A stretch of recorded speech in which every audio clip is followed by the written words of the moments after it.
Welcome to Fire-Breathing Kittens, a standalone 5th edition Dungeons & Dragons podcast. Each episode is its own little adventure, so you can start listening at any point you choose. However, you've picked a hell of a time to pick this particular episode for your first time, if it is in fact your first time, as it is our season finale. Ooh.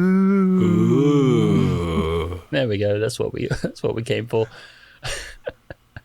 Joining us for this, the most dramatic, hopefully, of episodes, is Olive. Hey, everybody. Olive is, this is her last episode. She's a level 20 bipedal crocodile, a way of the open hand monk. She's wearing baggy brown pants and a Jedi-style white robe. Woo. You're never going to have to say that again. No. Nice. Next up, we have the very vengeful Tanager. Tanager Goodfellow. As Olive said, this will be his last adventure. For a while, at least. Level 10 Cleric, Level 4 Fighter, Level 6 Bard, beautiful satyr, chestnut brown hair, curving horns that sweep back. And today he's wearing, nothing. He's in his natural satyr form. Yeah. Not just unnaturally handsome now, Tanager, of course, now supernaturally handsome. 22 charisma, baby. It's dangerous. And last up for our little finale is making his grand return after at least a couple of weeks now, is Nezgrax. Hello, I'm Nezgrax Skarsbruch. I'm a dragonborn. I'm a brass dragonborn. I'm a former noble. I'm a level 20 wizard. I'm a necromancy wizard. And, I'm 6 feet tall. I'm 150 pounds. And I'm wearing my cool bat wing cloak. And I've got my staff that turns into a snake. Okay, now, as we mentioned, this is the season finale of our little podcast here, and there's been quite a long-running story arc, so I've just compiled a quick little recap of events so far. So if you've managed to pick this particular episode to jump in, you're not going to be completely lost. So sit back for a couple of minutes while I regale you from this year's and a little bit of last year's, in fact, adventures. So, the story so far. Once upon a time, there was a little dragonborn named Nezgrax. Nezgrax grew up rich and wealthy, and soon got himself exiled from family life due to a range of misdemeanors. He became indebted to the devil Mephistopheles, who offered him all sorts of power, on the condition that he joined the Fire-Breathing Kittens Guild. There he met Mendax Yarnspinner, and they became firm friends. Mendax, however, had a secret. He was a man on the run from some old enemies, and some new enemies popped up to make things a bit more difficult. The HHO, some insipid organisation, blackmailed Mendax by threatening to publish his true identity. After foiling an attempt on Nezgrax's family by the HHO, Mendax left to protect his friend and to find out more information on this new threat. Nezgrax was contacted by Mephistopheles, who asked him to hand over the secrets to Hellfire. Nezgrax refused and called forth Asmodeus to drag Mephistopheles back to Hell. Sometime later, though, the HHO became more prominent in Nikomoy's underworld, causing all sorts of trouble for the Fire-Breathing Kittens, including bringing in a changeling gang to replace people in power and take control. A newly resurfaced Mendax revealed that he used to belong to this gang, and that they were the reason for his stint in witness protection. Mendax pointed our heroes towards the gang's de facto leader, Yul Sevchenko, who now was in service of the demon Quadracoon, aiming to return his master to a mortal body. Quadracoon was reborn, and explained to our gang that Mephistopheles had taken control of the HHO and was intent on destroying the Fire-Breathing Kittens in an act of quite petty, let's face it, revenge. However, the Changeling gang was finished, and the HHO had been crippled. Weeks later, Tanager, Boltzmann and Tobias were summoned to the Formy Dunes by Mendax to interrupt the HHO's last project and finally get some peace. They found out that the HHO were hunting for the Book of King Palentis, which contained ancient arcane secrets. However, the book was not in the tomb, having apparently been taken decades before. The only thing to hint at its whereabouts was a letter marked with the initials LS. It was then, though, that Mephistopheles himself broke into the treasure room and attacked. Mendax held him off while the others got away, but was cut off from his own escape by the collapsing ceiling. Having lost his hero, Tanager swore revenge on Mephistopheles, and I imagine will not be pulling his punches this session. Anyway, that is more or less where we're up to in the grand scheme of this storyline. This is where it all collides. This is the finale. So, where do we go from here? Well, our scene opens in the Fire-Breathing Kittens Guild Hall. Under normal circumstances, this building has a seating area, a bar, and a corkboard where job flyers and quests are posted. Right now, though, there is an enormous hole in the floor with a giant ravenous mouth beneath all three of you as you hang from the rafters of the guild hall. It's a very precarious situation, and above you stands a rather tall man with a monocle and a slick, twirly moustache. Say hello, everyone, to Mephistopheles. I will not. Mephistopheles, your business is with me. Let them go. You don't have to do this alone, Nesgrax. I'm quite irritated as well. I've got beef too. Well, I'm so glad to hear you all working together in this. I was quite happy with just killing one of you, but all three is absolutely spiffing to me as well. But I really must thank you all for being so amenable as to falling into my trap. It made things a lot easier and a lot more fun for me this way. So, Nezzy, my old chum, well, it turns out I actually didn't need you to get that book anyway. As it turns out, it was much more practical just to turn up to your house and, remove anyone who got in my way. More fun as well.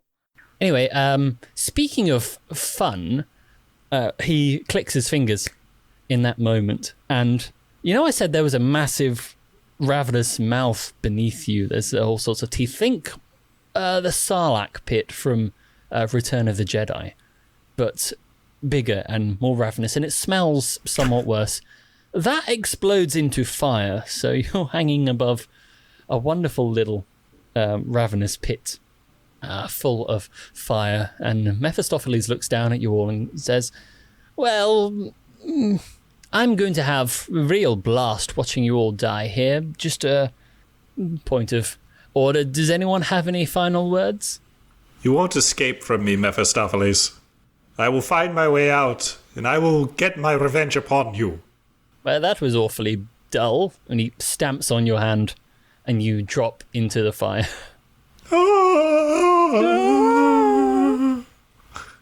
How about you, goat man? Look up at him, spit. I've had more fun in my life than you can possibly imagine, and I won't give you the satisfaction. And I release my hands. Oh. Well, that saved quite a lot of effort. Anyway, whoever you are, anything fun to say? Oh, me? Oh, yes. You're the only one left alive. Okay, have you ever seen people doing a pull-up where they lift themselves up and their chin reaches the bar? I'm aware of the practice, yes. And how gymnastics, like you can swing your legs back and forth and you can flip your body so that your legs swinging from behind you, swing in front of you, above the bar, and kind of, yeah? I'm nodding, I think. Okay. I don't watch a lot of gymnastics, but I know they do flippy, weird stuff. Yeah, go for it. Yeah. Okay. All right. I want to flip so that, I'm going down in this pit, right? But before I do, I'm flipping around and I'm going to kick Mephistopheles. Maybe he goes down with me in the pit. Maybe he doesn't, but I'd like to, kick him on the way down. so that I use my core strength, flip my legs up, try to take his shins out from under him, at least bruise him. Yes, okay. Olive, you use the core strength you've been working on all year. This is kind of your own personal little story of like being able to like trim up and really kind of get to your physical peak. You lift yourself up, have a little bit of a swing round. Mephistopheles just kind of looks a bit bemused at you. Like, what is this peasant doing? And you swing round, and on the way down, you do kick him in the face. And you see, with quite a lot of glee, I think, just a single tooth fly out and fall into the pit. However, before you two fall into this gaping mouth beneath you, you see, because he is also holding a cane with a glass orb on the top, you see as you go down, the sun catches this glass orb, and you swear that you can see almost the outline of maybe a small figure inside this glass orb. But that is the only thing you see as you fall down into this pit, down into darkness. However, as you fall, you see this, the scene around you just seem to freeze as a very strong smell of cheese overcomes your senses. And as this the smell seeps right up into your sinuses, the scene kind of fades right into smoke, and you find yourself sat on the floor of your grandmother's house, Grandma Bree. Remember back from Emmental Tales? You're sat on her carpet just around a fire. And remember the cheese goblin from way back when? Yeah, the cheese goblin. Yeah, the cheese goblin runs up to you and just helps you sit up and brings you a drink.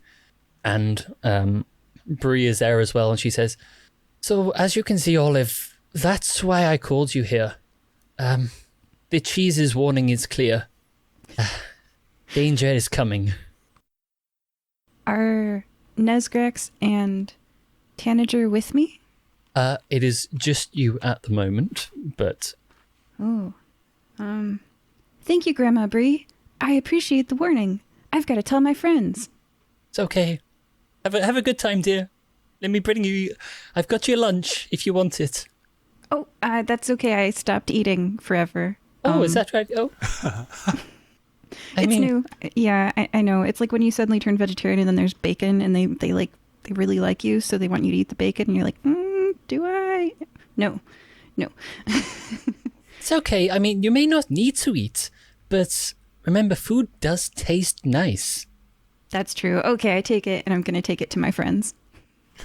So I've packed you just this little pouch of snacking cheese. So it's very strong, flavored. So you only need to eat a little bit to get the flavor. So if you don't want to eat a lot, you don't have to, but you still get the taste. Thank you so much, Grandma Bree. And I give her a big hug. And I'm like, I'm so glad that I met you. Oh, I like hug, pat. Ooh, my spine. Okay, Olive sprints off to go and find her friends, who we will jump over to right now. So, it is a cold winter's morning in Nicomoy. The ground is covered in frost. The harbour is beginning to freeze over, especially at night times, and the fire is roaring merrily in the hearth in the Fire-Breathing Kittens Guild Hall. This time it is somewhat less destroyed than we last saw it, but Tanager and Nesgrax are both sat at a table. There are empty tankards strewn around, bottles everywhere, and both of them are poring over a certain letter that Tanager has flattened onto the tabletop. And just to remind everyone, this letter is the one that Tanager picked up in the tomb of King Palentis, which is this mysterious letter which has the initials LS on the end. And Tanager and Nesgrax are just having a look over it to try and figure out what this what this message could possibly mean. So Tanager would be sitting down at the table, like with 2 fresh glasses of wine. Any ideas? No, nothing's coming to me. Let me read it again. I read it. Okay. Yes. This note, it's kind of torn off a bit of it's burnt, so you don't get the full letter. So this just says a name you can't really read. So assures us he can get us through without setting off any traps. If the legends are true, even a small portion of Palentis treasure would be enough to found a kingdom on.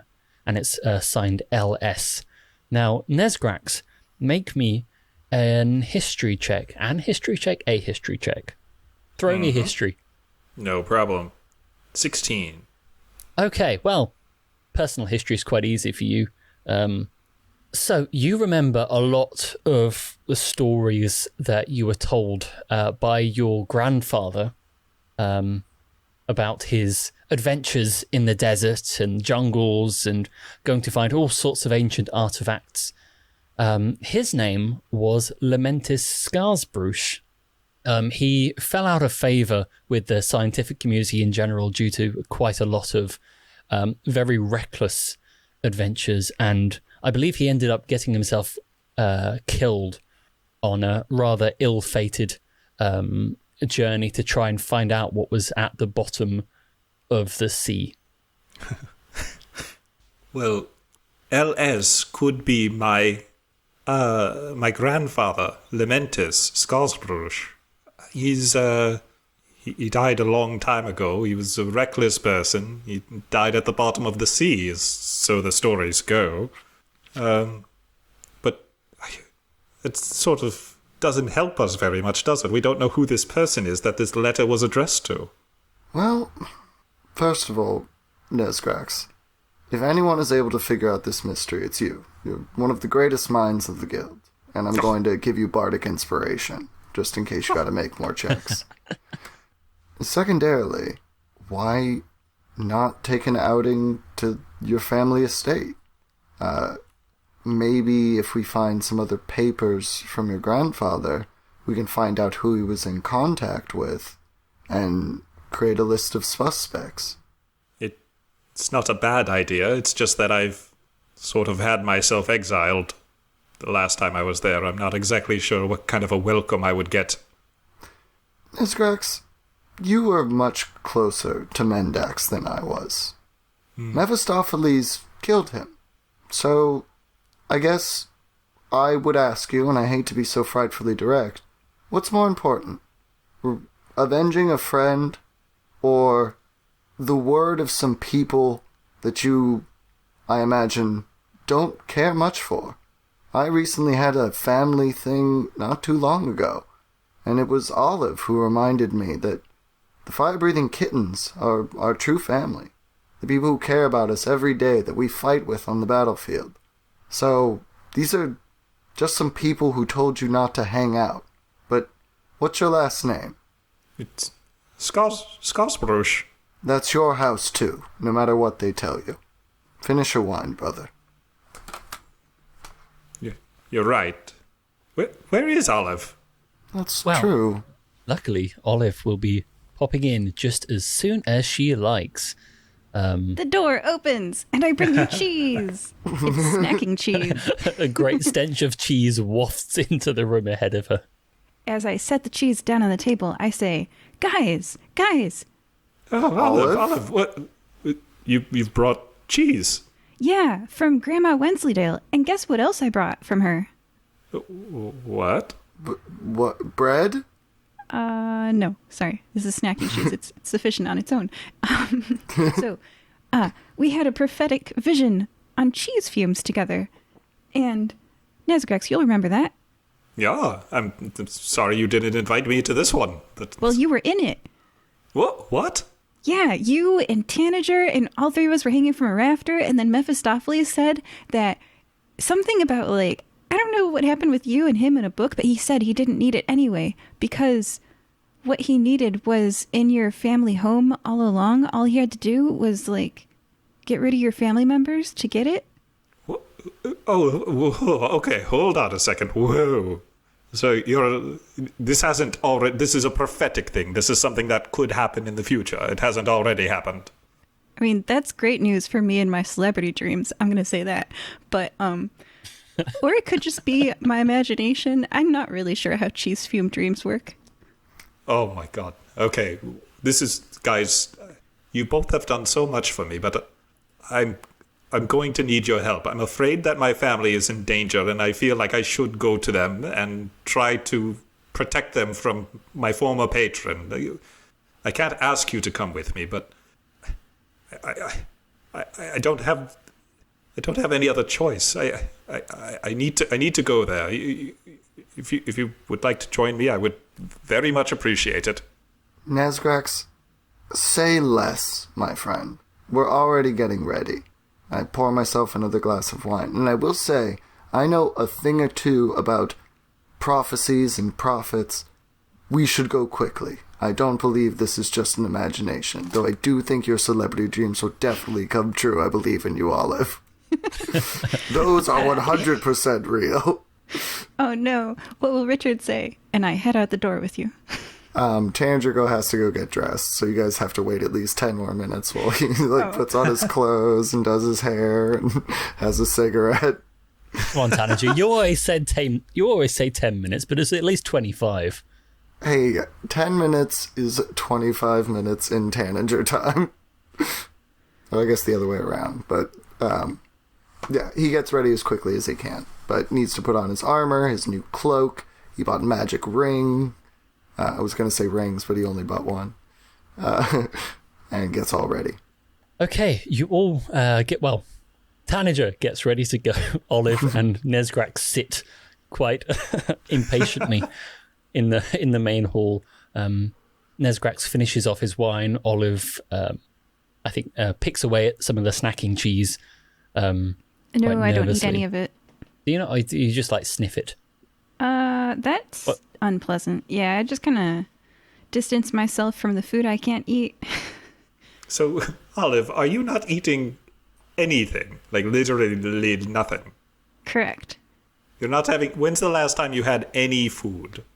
Oh, gosh. A while ago now. So there was this... and then I tell you the story while we wait for Tanager, and the listeners can listen to episode... What was that? Sappy Little Trees, wasn't it? When you swore off food. Yeah. No, It was, the Trial of Tanager Goodfellow. The Trial of Tanager Goodfellow. You guys should listen to that one anyway. That was really fun. Yeah. Yeah, so while Tanager gets ready, Nezgrax and Oliver sat down, just having a chat and pondering and trying to figure out exactly why Olive has sworn off food forever. But while that's going on, you hear a very loud, echoey voice from outside the guild hall. And this voice, well, Nezgrax knows it very, very, very well. The others are Olive's definitely heard it. Tanager, yes, there's also, all three of you have heard it, and all of you hear this. It says, "Attention, citizens of Nicomoy. My name is Mephistopheles, newly crowned ruler of Hell. Yes, that's Hell. I have no qualm with you, besides a few disagreements with the town planning department. I'm talking to you, Barbara. Anyway, the Fire Breathing Kittens Guild are my targets, but I don't care how many of you I have to go through to get at them. Unless you bring them to me, and I will make sure you are rewarded handsomely. Get them." Oh, boy. Okay. Sounds like we've got a little bit of a... What is it? There's got to be a movie reference here. There probably is. It'll come to us eventually. But in the next couple of minutes, while you're waiting for Tanager to finish getting dressed, Tanager, you're trying to properly quiff your hair just right, because you get that little one strand that keeps going down over your eyes, and you're like, not today. This is too important. I've got to get it perfect. While that's happening, from outside, you do hear like a rather angry mob gathering outside the guild hall. It seems that the masses have decided that their lives are somewhat more important than yours, and will very gladly try and hand you over instead. Oh man, I have an idea. Oh, okay. So my AC is currently 22, which means that most people who don't have any bonuses can't hit me. So like commoners and stuff like that, they would like swing a punch at me and I would just kind of like step to the side very quickly. It's one of my most favorite scenes from animes where someone calmly responds as everyone's like throwing punches at them. So I'd like to walk out into the mob Okay. of commoners. Yes. Olive walks out into the mob and confident that she can basically just walk through the entire thing without getting hit. Which mechanically is accurate unless I just roll a load of 20s, which is, I could test a couple. But, okay, that was a 7. That was a 4. That was an 8. Okay, I'm going to swap dice for the rest of the session. However, Olive manages to walk through, like, people, like, shout and go, it's one of them! Go get her! And they try and pile on top of you, and you dodge out of the way, and they, like, just end up dogpiling on themselves. A couple try and throw punches at you, but you guys stop walking. It's very Matrix-like. You just, like, see it coming in slow motion, and you're like, you just turn your head to the side, and it flies harmlessly past you. Some of them, you just hold up your hand, and it bounces. Their puny palms bounce off, and they go, my hand! So, Olive, you don't have any issues getting past this lot of puny peasants, as I'm sure someone else would call them. Not me, the DM. I'm impartial. I'd like to non-lethally unconsciousize every one of them. Unconsciousize? By flicking my finger. I don't actually want to, like, hurt them. I just want them to not, like, if a bunch of people could be sleeping outside the guild hall, that's better than a mob, right? Well, it depends on how many there are. Your Honor, I was just trying to unconsciousize them. Okay, there are... There's not many things a level 20 monk can do. I can't fly. I can't do area attacks, but I think I can take out a mob of commoners. I just want to know what step 2 of your plan was. Was it just knock out everyone? Yeah. So the entire town. Well, anyone who's trying to get us, yeah. Okay. Now, Olive, I am going to need some very specific verbal illustrations from you about how you go about unconsciousizing 700 people. Okay. All right. So I'm level 20, which means that I can attack 4 times per turn, I think.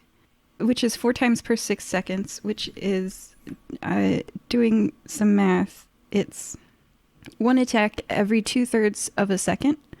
So kind of like the ticking of a clock on the second hand, like tick, tick, tick, except, yeah, so let's see, 0.666 times, how many, 700 commoners? 700. Divided by 60. So it would take me 7 minutes to knock out. And, actually I can only do it, I only have 20. Okay, so I'm doing it half as frequently if I'm not using any key points. And I'm basically like weaving in and out of them. You guys have all seen the anime where the ninja moves very fast and there's motion blurs behind them. Sure. And I'm like, this is really not advised. Thwap. You should go home. Thwap. Are you sure? Thwap.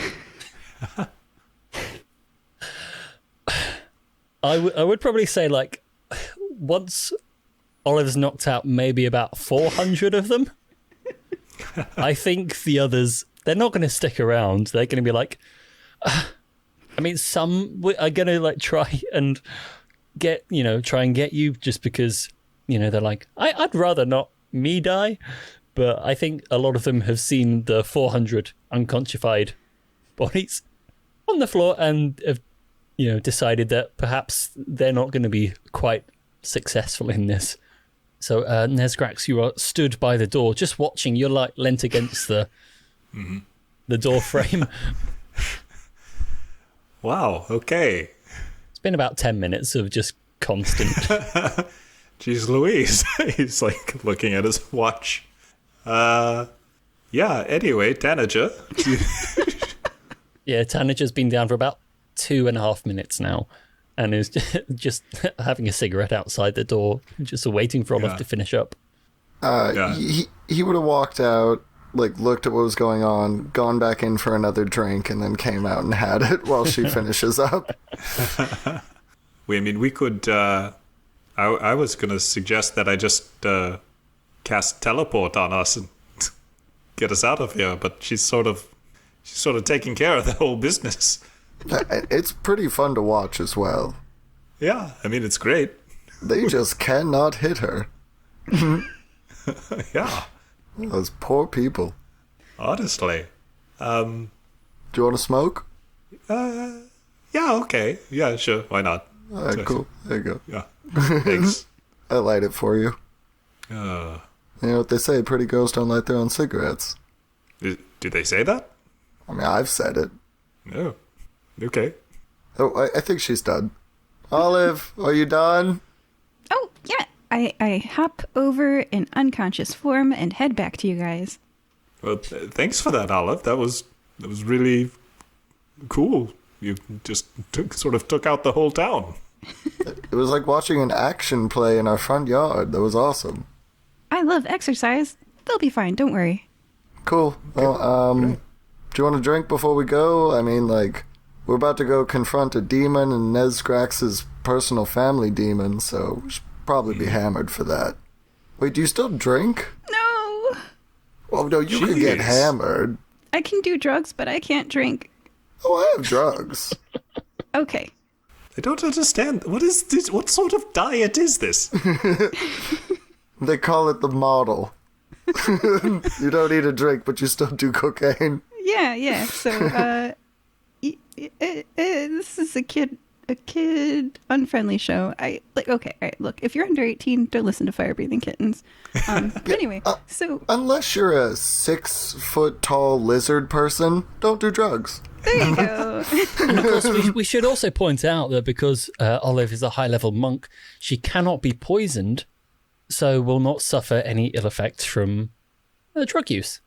Yeah. Okay. So unless your heart is immune to stopping from cocaine, you shouldn't do it. There you go. Yeah, she can do it safely, and that's the important thing. And definitely it's going to get real violent later, so kids also, you need something to take the edge off. When Tanager gets this Mephistopheles in his hands. But let's get Olive loaded, everyone else drunk, and then let's go. Okay, and yeah, this is a non-swearing show, but it's for adults, guys. Yeah. Yeah. All right, let's go. I'm Okay. even faster than I was before. Okay. Well, hey, who wants to ride my unicorn? I was going to take the carriage, but... Oh, come on. All right. I've got this unicorn. I've only ridden on him once. I take out my rainbow unicorn figurine, and he turns into a unicorn, and we can all ride him. His name is Fontaine. He'll turn into a rainbow unicorn made of colored light, and we can ride him. We can choose to ride the unicorn. He has statistics of a riding horse, except he has a flying speed of 100 feet. And, when he disappears, the unicorn leaves behind a rainbow that allows me to slide safely to the ground at 60 feet per round. And if we perform an evil deed while riding it, the unicorn disappears. So, yeah, let's go. What counts as evil in that regard? Oh, boy. Probably if I make, a racist comment. Yeah, splat to the ground, honestly, if you do. Hey, Fontaine. Haven't seen you since Mount Tuine's festival. How you been? What does Fontaine sound like? Okay. I don't know. I don't think he speaks talk? common. I don't think so. Nothing here says that. So I'm just going to say he's like a riding horse. Molto bene, signora. Uh-oh. All on? Yeah, come on, guys. Let's go. Just don't do anything evil. I'm looking at you, Tanager. Hey, morals are relative. Can Tanager, like, treadmill on the rainbow thing? Like, because if it allows you to slide safely to the ground, like, can I just be running on a rainbow behind them? I mean, so I would say that should be fine. As long as he can run 100 feet and catch up with us. Oh, I'm not that fast. Never mind, I get on the horse. Then yeah, you might lag behind. You could probably, if we gave you a rope, you could probably like water ski behind us. That'd be kind of fun. I do have a rope. Oh, well, there you go. Alright, well, I want to water ski on a rainbow. It's the finale, everybody! Alright, I tie you behind the horse. Cool. I live a dream. Okay. Tanager manages to live one of his many lifelong dreams and water skis on a rainbow behind a unicorn as you gallop through the streets of Nicomoy. As you travel, there are a number of like other crowds of people who, live a bit further, away from the Guildhall, so they haven't, got to the main mob yet, so they haven't seen what Olive wrought. So they do, there are patches of resistance throughout, but you've managed to, steamroller your way through them on a magical unicorn until one crowd where, Nesgrax, you hear a voice just shouting out to you, saying, Nesgrax, is that you? What? Yes? Who's that? It's me. Who? You be more specific. Give me a perception check. That's what these are for. Okay. They're in a crowd. 15. Okay, yeah, 15. You will have to stop gallivanting along, and Tanager unfortunately slides headfirst into a cabbage stall, rather unceremoniously. I'm afraid. Well, actually, Tanager, give me a acrobatics check to sort out your graceful dismount. That's a nat 20, my brother. Damn Whoa. right it is. Okay. So, how does your graceful dismount look? So Tanager sees he's sliding into this cabbage store. So, he likes his hoofs. So he just, skids on his horse hooves, sending out sparks behind him. Does land in, a pile of cabbages and kind of knocks them everywhere.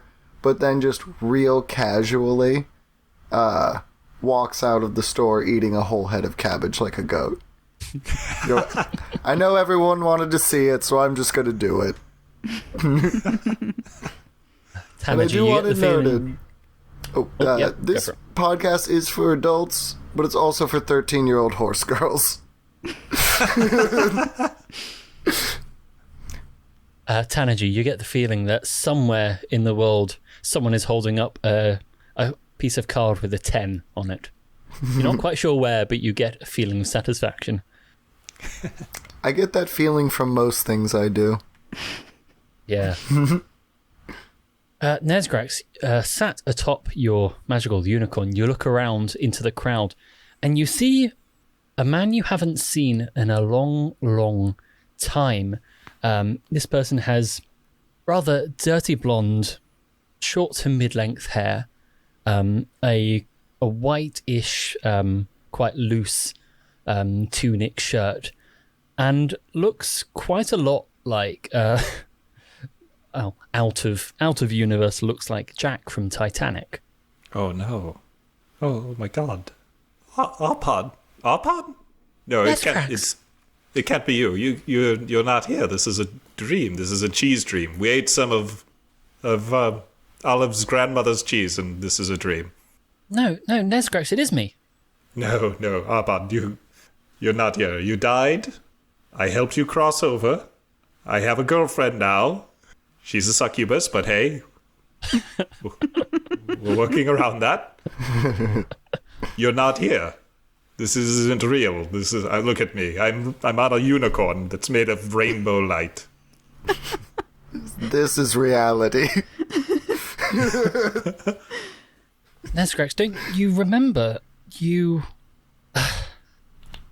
remember when Mephistopheles asked you to get that book from your family's home? Yes? He offered to bring me back. You made a deal. But I didn't keep up my end of the bargain, Arpad. I couldn't do it. I couldn't betray my family. I couldn't be selfish. No, I know that. I know you didn't keep up your end of the bargain. Do you think death is really the end, Nesgrax? Guys, I need some support here. I'm feeling a little bit woozy and confused and vulnerable. Aww. And yeah. Tanninger is going to absolutely go into like bully mode and just munching a cabbage like it's an apple. Go, oh, Nesgrax, who's your friend? Hey, Tanager, this is my late husband, Arpad. Oh, yeah, the dead guy. How'd you come back? Funny story. Well, not so funny, really. Honestly, I'm not even sure I am back because ever since your buddy here, Nesgrax, ever since he reneged on that deal, Mephistopheles has been, well, not just him, all sorts of other demons and devils and what have you. They've had their trainees down here, getting to work on me, torturing me for, well, it feels like centuries now. They've been torturing you? Oh, hold on. One moment, Nesgrax. So you're saying this Mephistopheles, this absolute manipulator, is doing torture? Yeah, I guess. Oh, so what greater torture could he do of, like, maybe causing an image of your ex-lover to come back and make you feel guilty about your life? Yes. Yeah. You are on it, Matt. This is why we're friends. You're clearly seeing what is happening. This is a game. This is a Mephistopheles game. I put myself physically between you and your ex-husband and go, if you have anything to say to Nesgrax, he's actually at work right now. And you can go ahead and get him in office hours. Nesgrax, let's go get on our unicorn and fly out of here.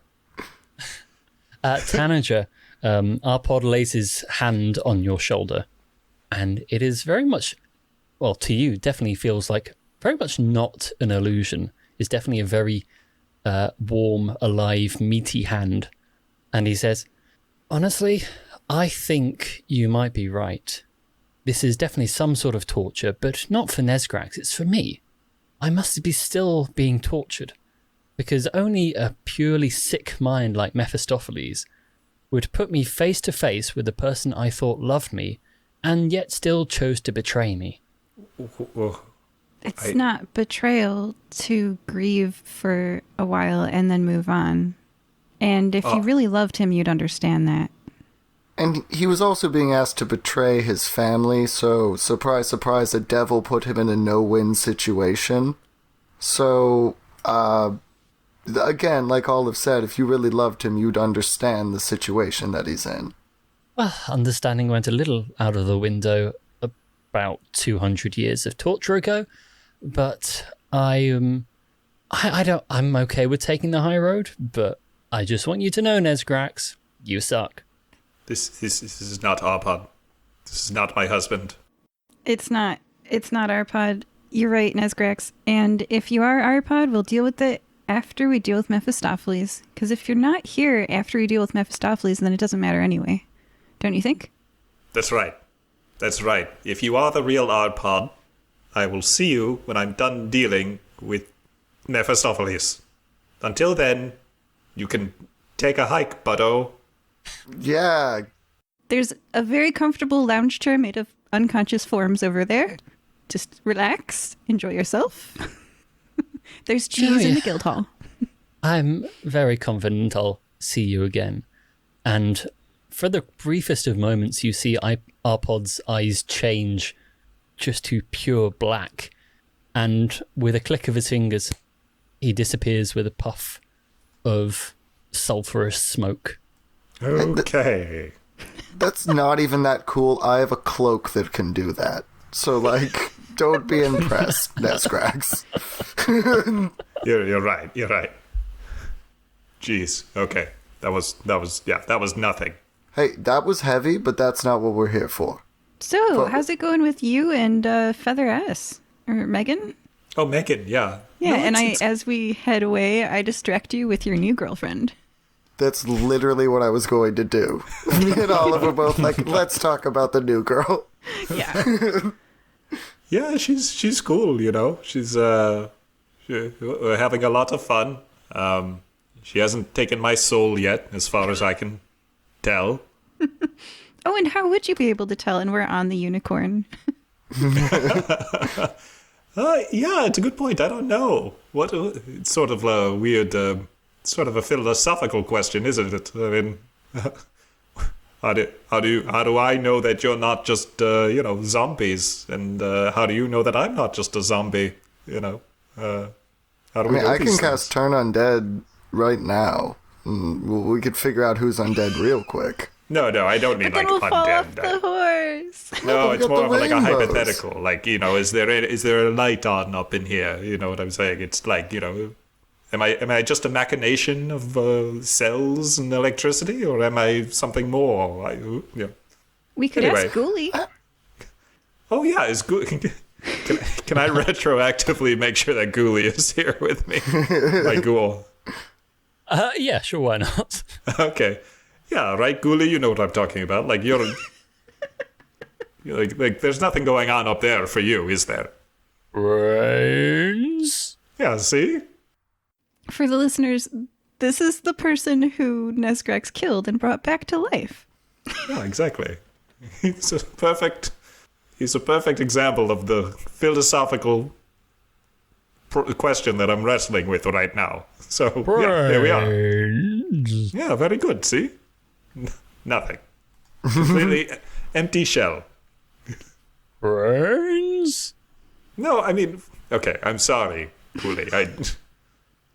You're not an empty shell. You're full of vigor.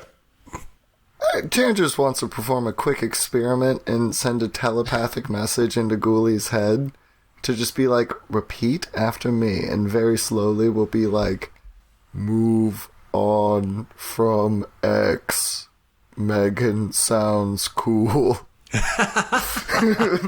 Brains, brains, brains, brains, brains, brains, brains.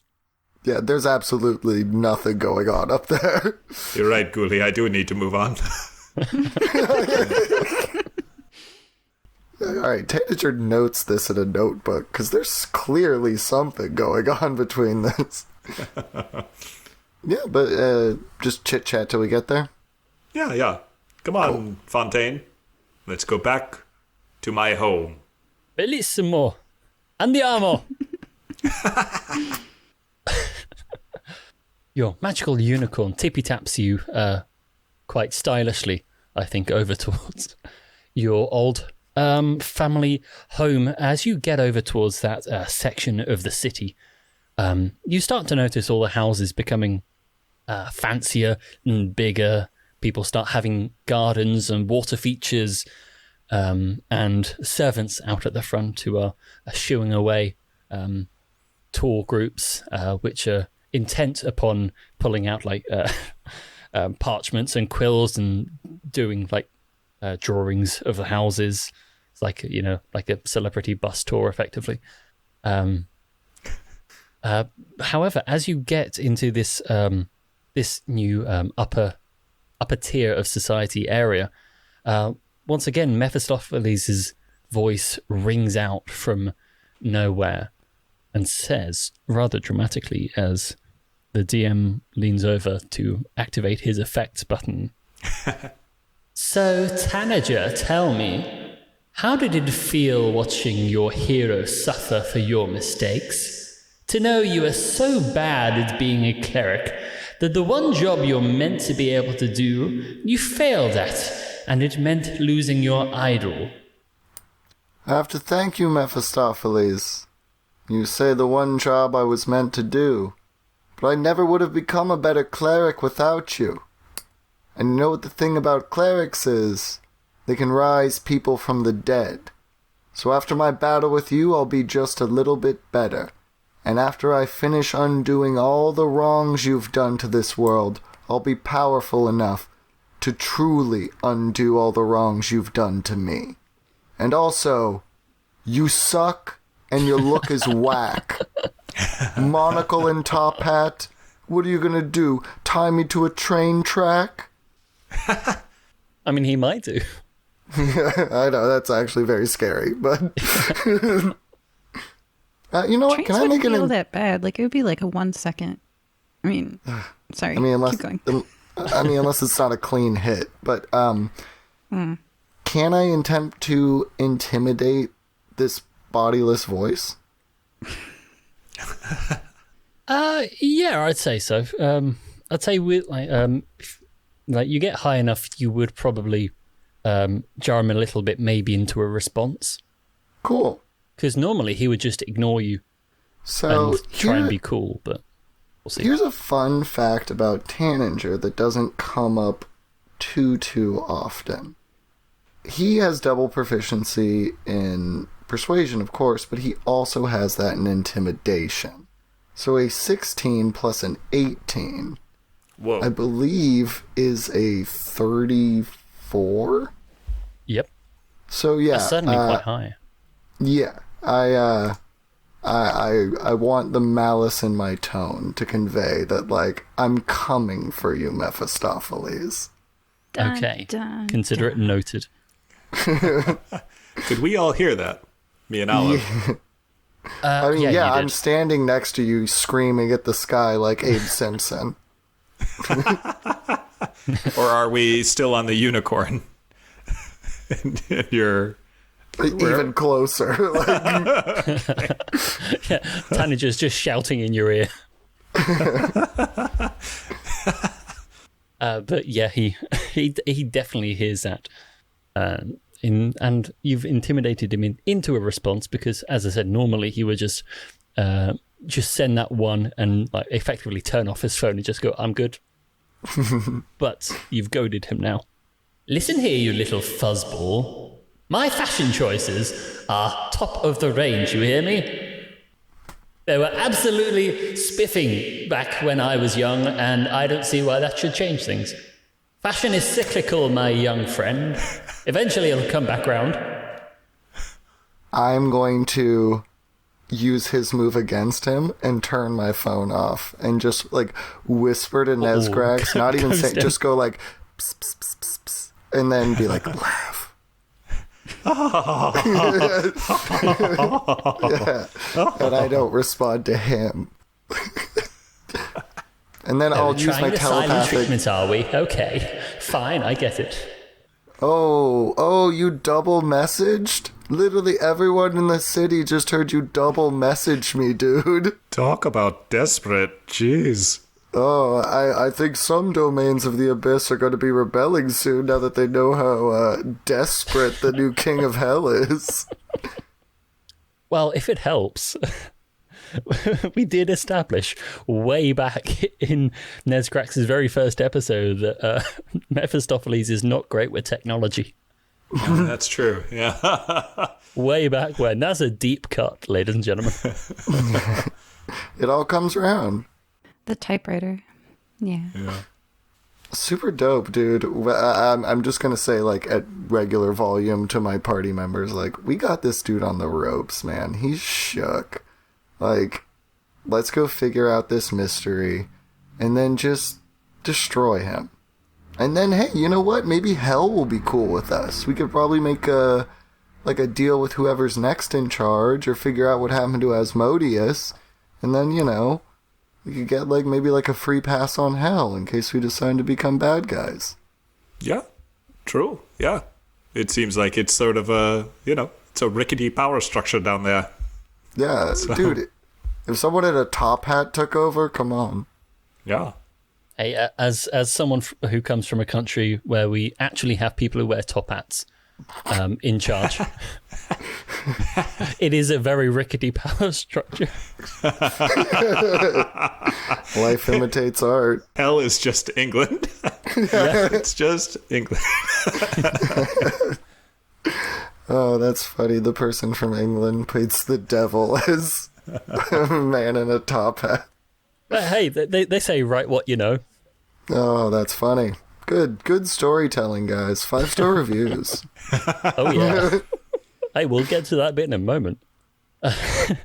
Anyway, after some rather passive-aggressive badinage, you finally get to the tall, imposing gates of Scarsbrush Manor.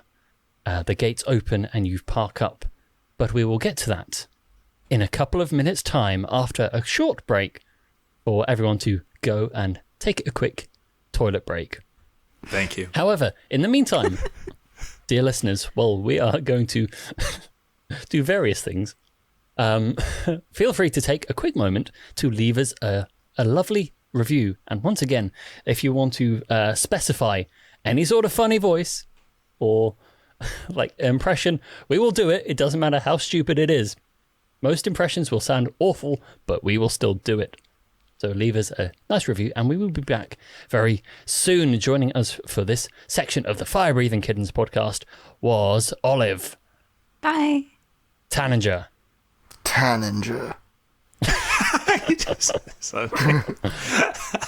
And Nesgrax. Nesgrax. Oh dear. We'll see you in a moment. We hope that you're enjoying this episode of the Fire Breathing Kittens podcast. Please leave us a review on iTunes.com. If you leave us a review, we'll read it on air. It's fun listening to the words of your review get read by the characters you know and love. So go to iTunes.com and leave us a review today. Welcome back to the second part of the finale of this season of the Fire Breathing Kittens podcast. I think I got that sentence out correctly. Mm-hmm. We are once again joined right back into the action with Tanninger. What's up, y'all? Nesgrax. Hey, buddy. And Olive. I'm petting Fontaine and it's saying things in Italian and I'm like, nod. Focaccia. Lamborghini. Just saying nouns. I'm not sure what brains is in Italian. We'll figure that out. But yes, we are picking right back up where we left off in the grounds of the Scarsbrush estate. Nesgrax, would you care just to give us a quick description of what your old family home looks like? Yeah, so it's a large castle with very imposing looking black stone and yeah, it's it's a dragonborn castle, so there's going to be like dragon imagery everywhere and wings and all this stuff. So it looks actually pretty spooky, but it's not an evil place. It's just a dragonborn castle. Okay.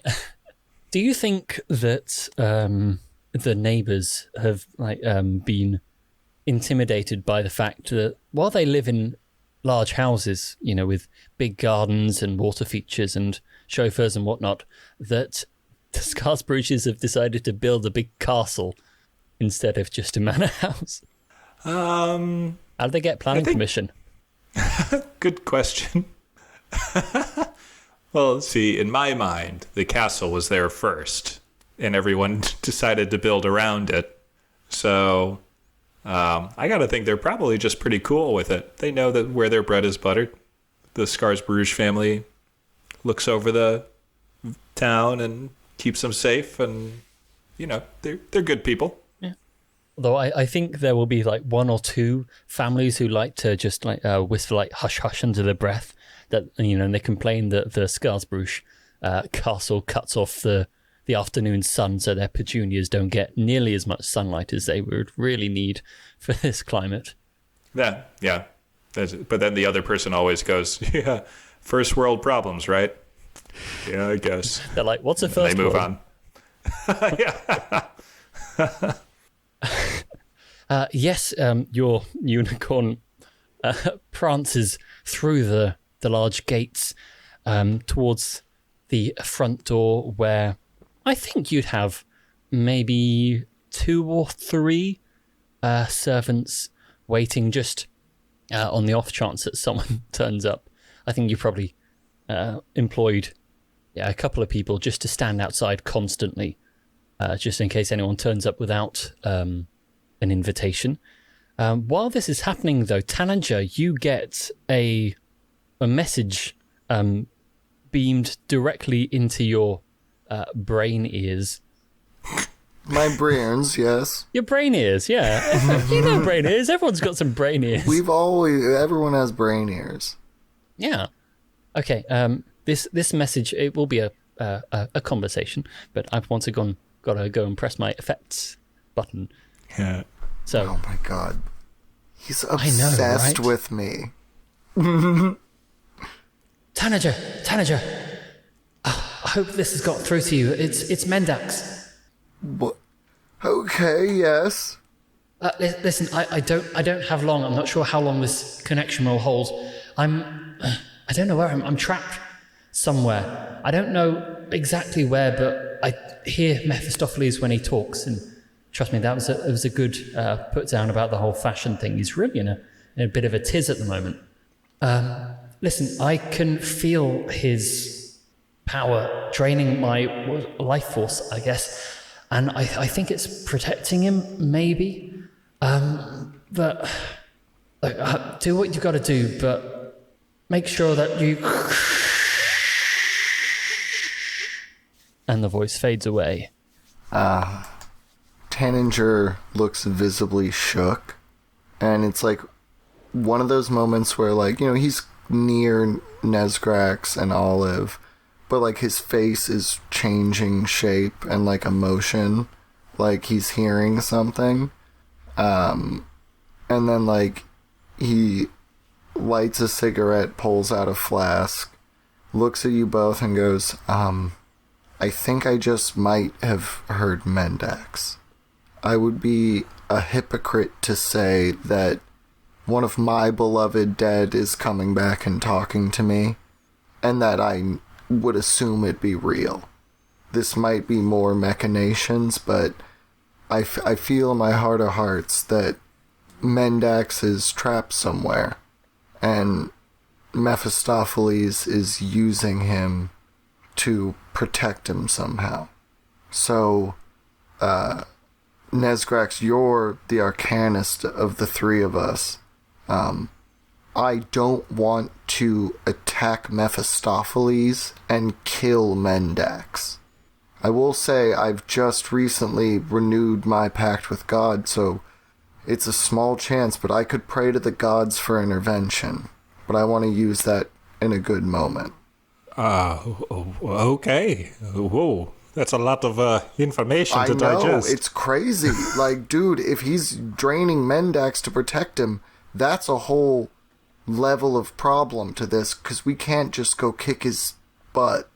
So you're saying if we kill Mephistopheles, it could kill Mendax? I don't know.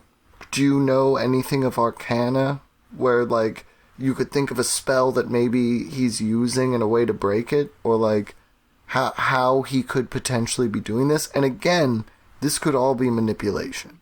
But I want to be open and honest with you guys about what I just heard. Anybody want to smoke? Yeah,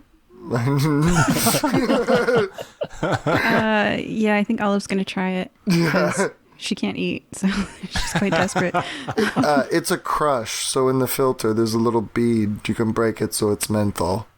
Oh, that's cool. Yeah. Oh, yeah. The smokers out there know. So Olive pats your shoulder, and both of you, I guess, and says, sometimes people die, and we can deal with that after Mephistopheles isn't complicating things. Like, if we do bring either of your loved ones back, you know, like, that's a thing we should discuss after they're not their souls aren't in the clutches of the Lord of Hell, you know? Like, wouldn't that make it easier? You're right. This is I want to help Mendax, but we don't know where he is, and we don't know how we can help him. What we do know right now is that you had a prophetic vision that my family was going to be hurt. We have to focus and not get distracted by these things. We'll keep it in our back pocket, but for now, we just need to tell my family that they need to be careful. If they're not already... Yeah, let's go check on them. Don't do... Jeez, Olive. God.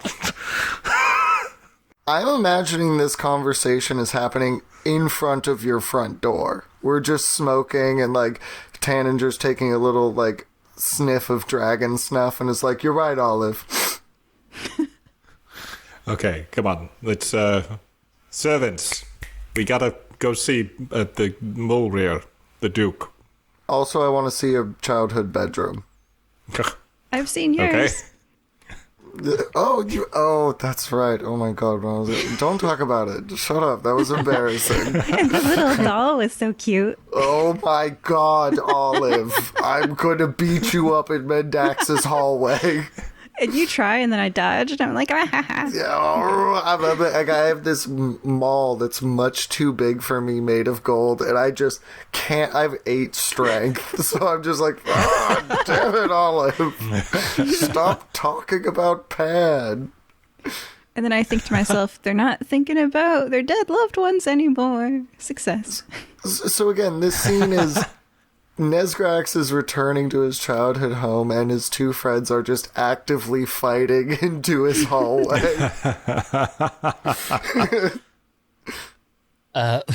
The front door opens. It's actually there's a door within a door, so it's one of those situations where you have like a really massive front door.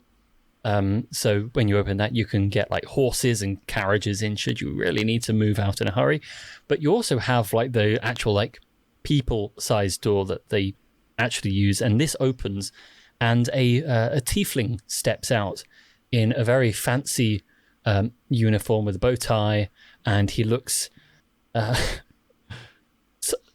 bit annoyed but professional. Nesgrax and Olive, you recognize this as Chauncey from way back when. And he says, well, if you are all done with your pleasantries, I believe I have someone to introduce you to. Nice to see you too, old chap. Yeah. Hey, Chauncey. Good to see you.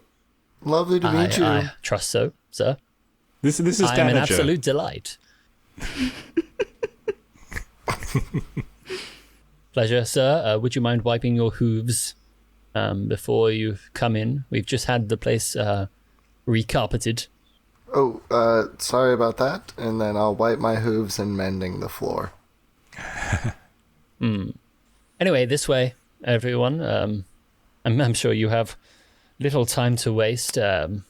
We all heard that proclamation over the airwaves, and they technically are airwaves because they're waves in the air. What proclamation? Oh, the evil chap, you know. Oh, you heard him too. Oh, okay. So Sorry. everyone heard him. Whoa, this is really weird. Yes, quite a lot of the other servants left, and as you look around, Nesgrax, you're like, yeah, there definitely are quite a few, like, you're used to a lot more servants hanging around and like doting on you, but it's just maybe Chauncey and 1 or 2 others. There's a lot of them left some time ago. I'm not quite sure where they got to, but well, it's not my problem. Okay. Yeah. Sorry, I was just thinking there must be someone else in this vicinity named Nesgrax who's just really confused about what's going on. Keeps hearing voices talking to him. Well, hopefully not. Is a certain caretaker still there? Well, Oh, you mean Darshuk? are you asking in character? No, Or out no, of- Olive has never met Darshuk. Okay. Well, she's not like in the room because you've just gone in like into the front like foyer entrance. So you've got like staircases leading up to the upper floors, and you've got doors leading off to like, antechambers and living rooms and dining rooms and all sorts. There's a lot going on, as you can imagine.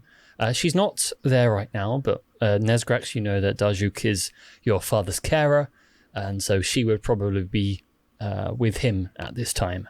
Do we have any moment of privacy without the attendant here?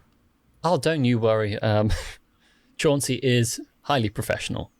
Okay. What do we exactly want from talking to your family? I think we should just be investigating. Remember, like, these people, you know, are obscuring things from us. Like, they have exiled you. I can't imagine they're going to be much amenable to conversation. So, let's keep in mind, we're looking for things of your grandfather. So, who would know and where would his objects be? Well, look, the person who knows the most about you're right. The person who knows the most about my grandfather is my father, Mulria. Look, it's a complicated situation, but I feel like I need to feel out how my father's feeling at the moment. You know, I sort of intentionally exiled myself the last time I was here, so I'm not exactly sure if how angry he is at me or anything. You know, we'll have to see how it goes. But yeah, it's not like I don't think he would be deceptive towards me. Okay. I think if he knew that he was in danger and that I could help, I think he would help. Oh, good. All right. And then Tanager, like, kicks his feet up on the table and, like, kind of leans back in his sitting chair. Like, then we're cool. I thought this was going to be a little bit more, difficult. But, well, I can't wait to meet your dad, then. Do you have siblings? Or is your mother about? Well, yeah, so my mother passed away. I have a brother, Fatil, but he's kind of a douche. So, yeah, let's just, we'll see how it goes. Can I smoke in here? It's a family of Dragonborns. They all smoke. Cool. Yeah, we're all sort of fire dragons, so yeah, you go right ahead, man. So I smoke and go, I know about brothers who are douches. We'll, okay. We'll wait for the guy to get back. Chit-chat. Okay. They're both, like, way more successful than me or whatever, but, like, they suck. And, like, it turns out, like, I have a really good interpretation of the Reveler. So, like, I'm like, haha, you backed a old regime that sucked, and, you know, like, I almost caught a murder charge, but it's whatever.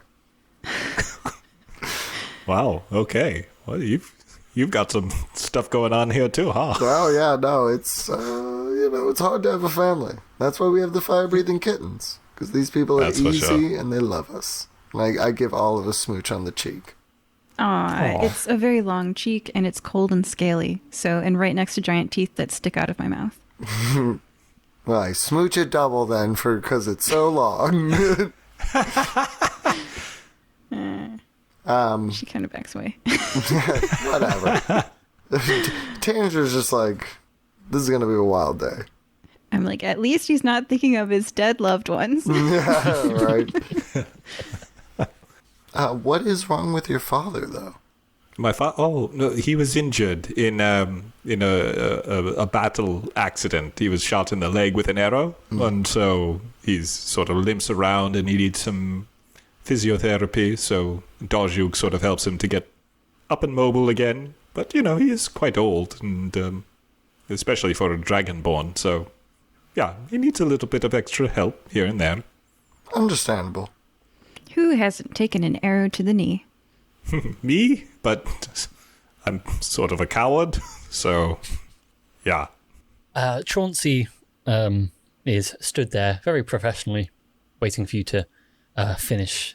But once you have, he says, if you wouldn't mind, I will go and alert the master of the house and his guest that you are here. Would Sir like to wait in his childhood bedroom while while we get set up?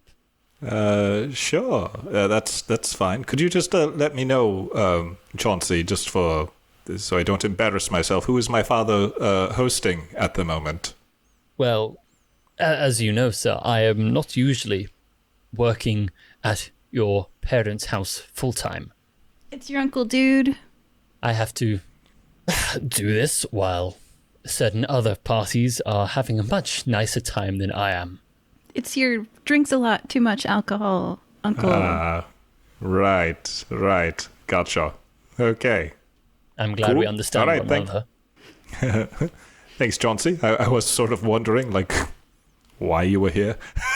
So, As am I sometimes, sir. all right, yeah, we'll just wait in here with my, I don't know, all my childhood things Well, that I'll describe in a moment. Yeah, I was going to say, tell us. I will give you about 10 to 15 seconds of description of what Chauncey does, and then we'll cut to you. So you've got that long to figure out what your childhood bedroom looks like. As the door so- closes and Chauncey walks away, because I was waiting for him to imminently split up from us so that he can't really react to this, I'm going to say, oh, also, Oren, dropped out of the school. So you can chat with him about that sometime. He's just a full-time fire-breathing kitten now. He fits right in with the rest of us misfits. Okay, bye.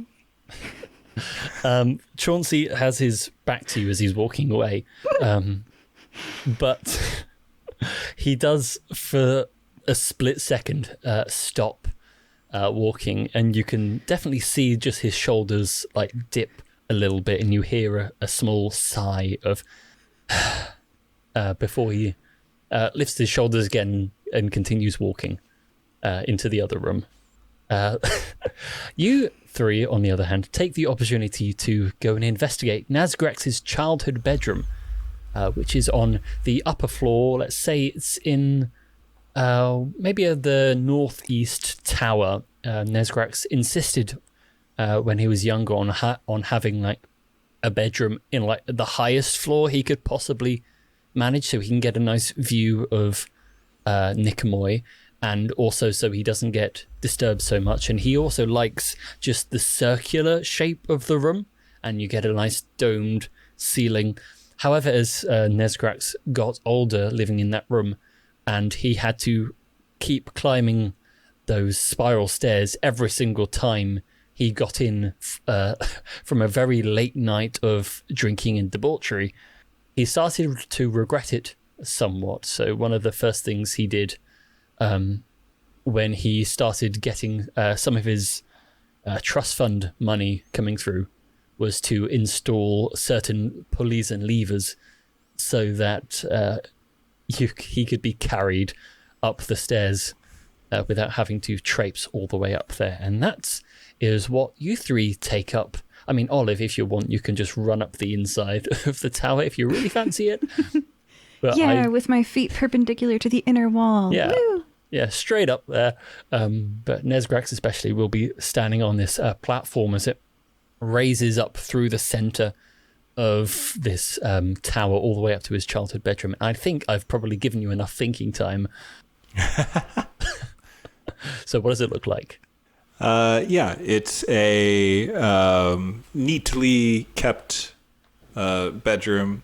There's figurines of little dragon people in different outfits amongst orcs and different things, sort of set up in battle positions. And confusingly, he has a big poster of a really attractive dragonborn woman in a swimsuit. And then right next to that, he has a big poster of a really attractive dragonborn man, also in a swimsuit, just right there on the wall. And it seems like there's a dragon chess set up on a table in the middle of the room.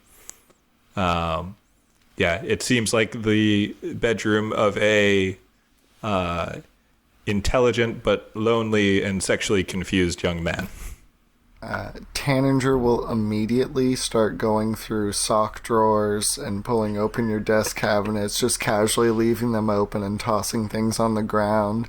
He'll lift up your mattress and see what's under your mattress.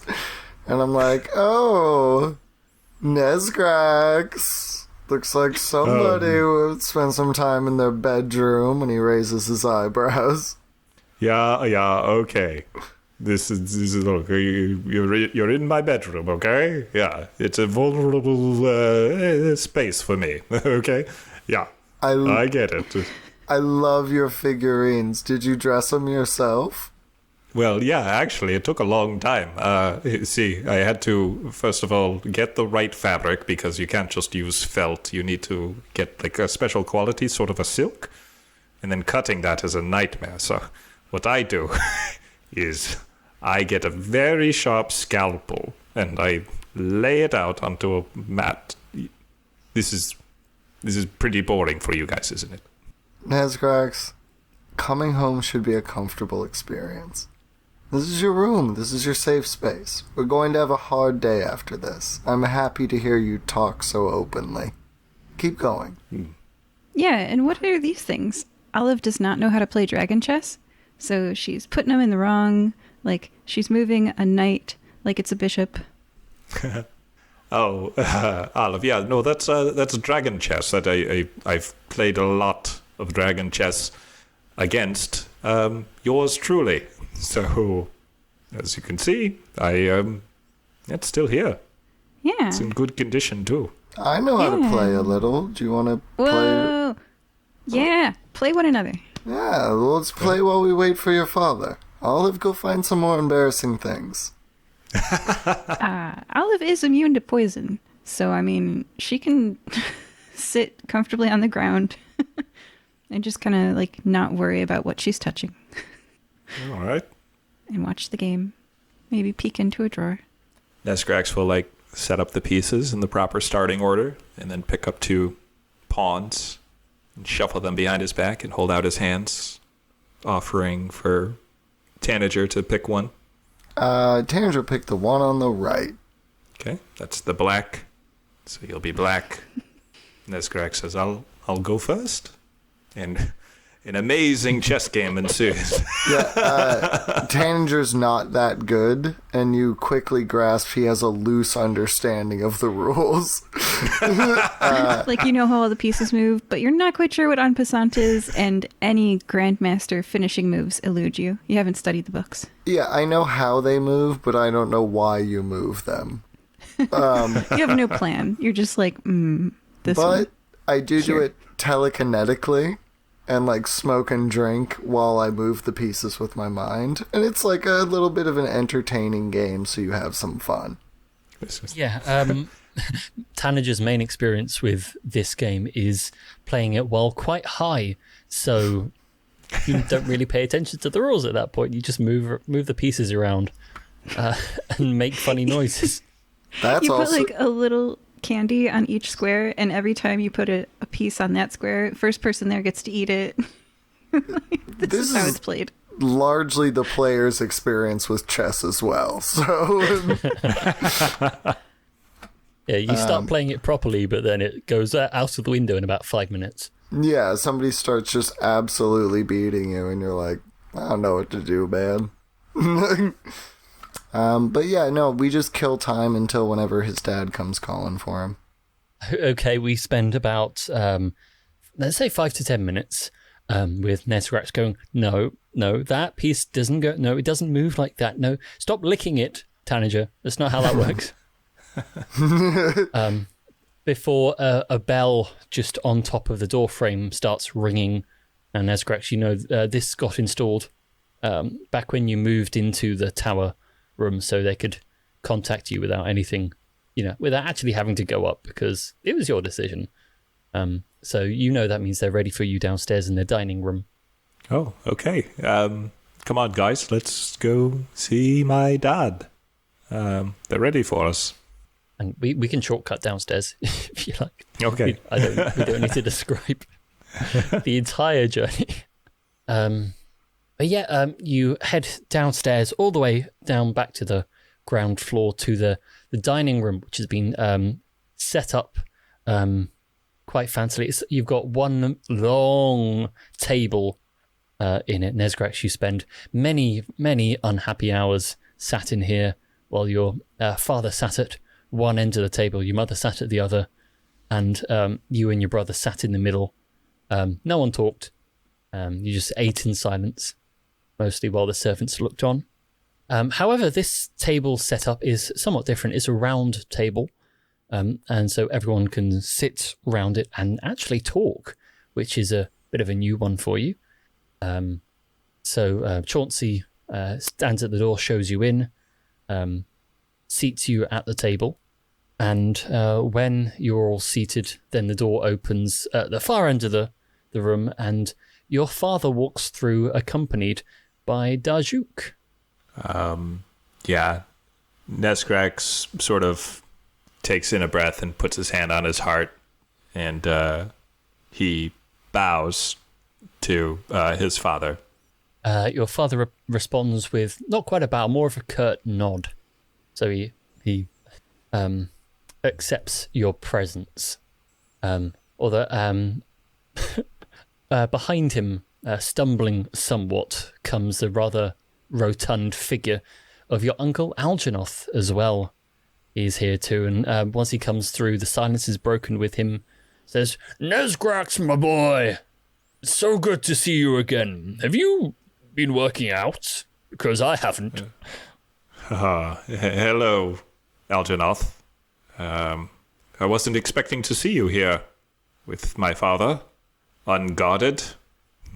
Oh, well, it's a bit of a long story. It all happened off camera, as you may say. But well, after our little foray into the prison system, I saw somewhat the error of my ways, and I got back in touch with your father, and we started talking like we haven't done for decades now, and we're a lot closer than we were, aren't we? And he puts his arm around Mulray and kind of brings him in for a one-handed hug, and your father looks definitely quite uncomfortable, but he doesn't push Algernoth away immediately. Tanger would like to cast Detect Thoughts. Okay, on whom? This uncle fellow. I just want to read the surface level thoughts and see if it's anything devious. Okay, go for it. Do you need to roll anything for it, or do I need to roll anything for it? Not for surface level thoughts. If I want to delve into his mind, there's a chance for him, if he succeeds, he notices. But just to know what he's thinking about surface level in the current moment, no checks needed. Surface level in the current moment, he's thinking about what alcohol they're going to be serving at this afternoon tea. Okay. He hopes it's something quite floral, quite light, Maybe a gin. Okay. Tanger thinks he knows how to deal with this guy. Doesn't say anything. I say to my father, thank you, Father, for granting us an audience. I'd like to introduce my colleagues. This is Tanager Goodfellow and Olive Mundo of the Fire-Breathing Kittens. Your father nods to both in turn and says, it's good to meet you. I wish we could have met under better circumstances, but needs must, I suppose. Would you all please take a seat? I believe we have something to discuss. Yep, I sit down. I really want to roleplay this 8 charisma character while I still can and say, "Oh, I'm just glad you're not dead yet. After that prophetic dream, I was real worried." Taninger will use his Detect Thoughts to shift to Nesgrax's father and focus on his surface level thoughts. Surface level thoughts, you get a wave of disapproval. Telepathic message to Olive. He doesn't know about the prophetic stuff. Oh, well, you see, so my grandma, she likes, you eat cheese and then you sit around this big cauldron and you breathe in the cheese fumes real deep, and then you can dream about stuff. Usually it's stuff that's just in your, subconsciousness, but I guess this time it was prophetic because you're still here standing, even though in my dream, Mephistopheles definitely said he was going to kill you. Did that cause his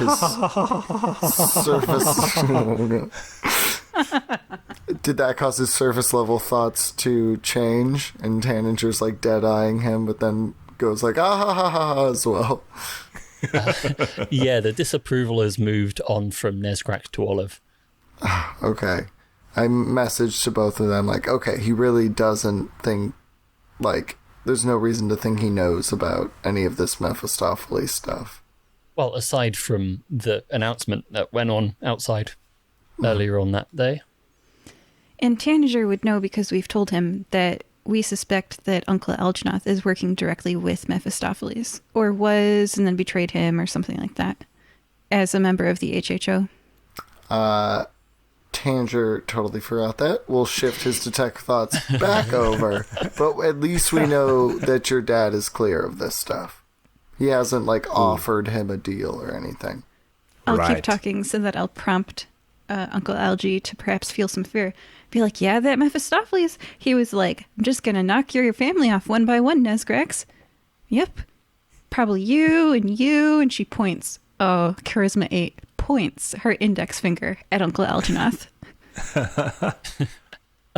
His belly, like, wobbles as he starts to vibrate in panic, I think he would, at this point, because he'd be like, what?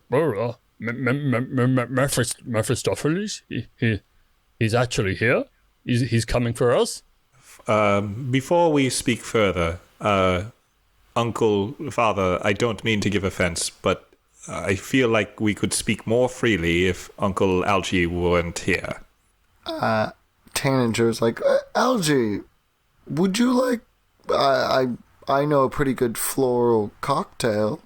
We could go have a drink and let them speak. Oh, you read my mind, good sir. Cool. I mean, like, I'll take a 28 persuasion and just, like, be like, let's leave the room. And, like, a very casual... Any mention of alcohol would have done it. Cool. I wink at Nezgrax, and I think you still have your bardic, right? I do. Cool. I wink at Olive as well and give her one. So, and then literally just get him drunk and, Well, he's always drunk, but... I'll casually mention the Mephistopheles stuff, probing his upper thoughts. If he has any deeper thoughts, I'll actually make the check. But otherwise, I'm just keeping him busy. Okay, well, just to give a little bit of background on Algenoth, just for people listening who may not be entirely caught up because he's turned up in, let's say, 2 or 3 other episodes.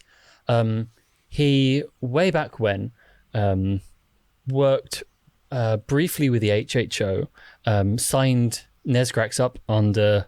Nezgrax was trying to infiltrate the HHO, but when the HHO found out that Nezgrax was effectively trying to be a double agent, they kidnapped Algenoth and took him to the Infernal Incarceratorium, which Mephistopheles was the warden of at the time. Now, our good friends Olive, Furious, and Nezgrax busted him out of there, and since then he's been trying to lay low and, as we said, try and get back in touch with his family because he's been like, yeah, I screwed up. So he is like, at the mention of Mephistopheles, Tanninger, he is really quite worried because he would be under the impression that Mephistopheles is coming directly after him for breaking out of prison.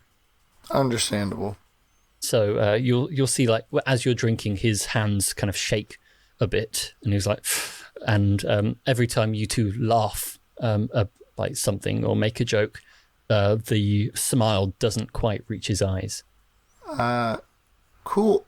Yeah, I'm not going to press him or anything. I pretty much get the vibe. Okay, let's hop back over to the dining room. Yes, sorry, go ahead. Oh, I was just going to say, if anything, I try to comfort him. Good. He will be very happy to receive some comfort in this moment.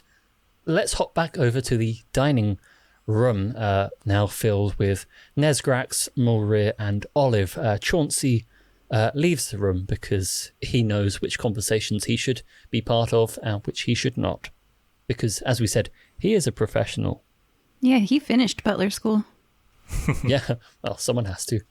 I want to take this moment to apologize to Olive for saying her name earlier. It's Olive Mudo, not Mundu. Olive does not care. Okay. So I want to say to my father, Father, I have reason to believe that the Skarsbruch family is in danger from my old patron Mephistopheles, who you've heard from recently. Yeah, we think we need some help here. We need to know a little bit about my grandfather, Lamentis. He apparently had possession of a book that could help us. Why is it that every time you come back, you always bring more trouble with you? Father, I'm trying to help. I know I've made mistakes in the past, and I'm trying to fix them. This is part of that. I don't want the family to be hurt. I don't want you to be hurt. I want to settle this once and for all, and I'm willing to do anything it takes to make that happen. In the interests of the family as it is, and for the fact that you are still, despite appearances, you are still my son, and with my brother now entering the picture, I will listen to you, Nesgrax. But if you come here again and bring more trouble with you, if any of us, if I, Algernoth, my other son, who I don't have the notes for right now, I'd have to scroll up. Fatil. That's the one. If Darjuk gets hurt, you will see nothing of any of us ever again. Are we understood? Nesgrax sort of takes a big gulp and tries to steady his voice. It says, "It's understood, Father." Exile, Nesgrax. You know, That's since what he's you been went- exiled, Nesgrax has gone through a lot. I mean, did you know that your son was married? Did you know that he helped someone who was going through hell cycles go to their final destination and achieve rest? Did you know that he saved an endangered population of Ankhegs from an evil villainous school? Like, the Nesgrax that I know isn't the sort of person who would bring trouble to you. And although my word probably never, ever, ever, ever, ever, ever works for persuading anyone, ever, I just want to say that if there's a person I have faith in to help, it's Nesgrax. And no, I'm not making a persuasion check. I'm just saying. I'm just saying. It's okay, I wouldn't have Thank made you. you anyway. Thank you, Olive. You really helped me out, Nesgrax, and I've been through a lot with you. Remember that time we were on a dinner party and there was like a pool with a monster in it, and then I just recount tales because I think your family should know how cool you are. Oh, wow. Thank you. That means a lot. Well, in that case, if Miss Mudo vouches for you, and I know Chauncey speaks very highly of her, What? I suppose we can come to some agreement, but understand me, Nesgrax. Exile will look like a holiday compared to what will happen if you disappoint us again. You will be absolutely reviled by the community. You understand? Yeah, okay, yeah, I understand, Father. It's fine. I won't let you down. Again. Again. Jeez. What's the phrase, Nesgrax? 3 strikes and you're out? Yeah. Don't let it happen a third time. Oh boy.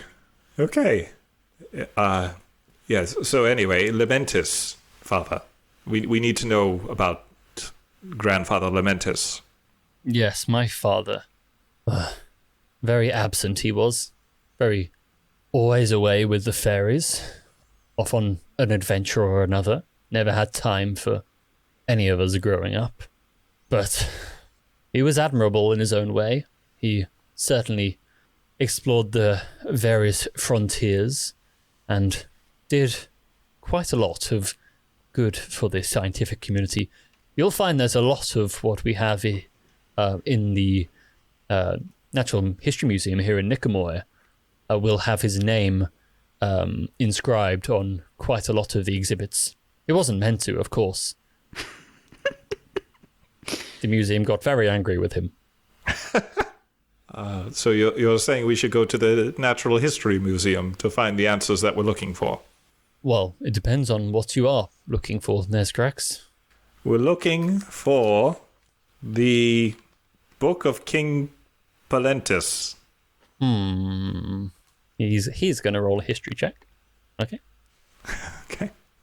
Yes, that does sound familiar. Palentis. Ah, yes, you must be referring to the works of King Palentis. He wrote, I believe, 3 books in total.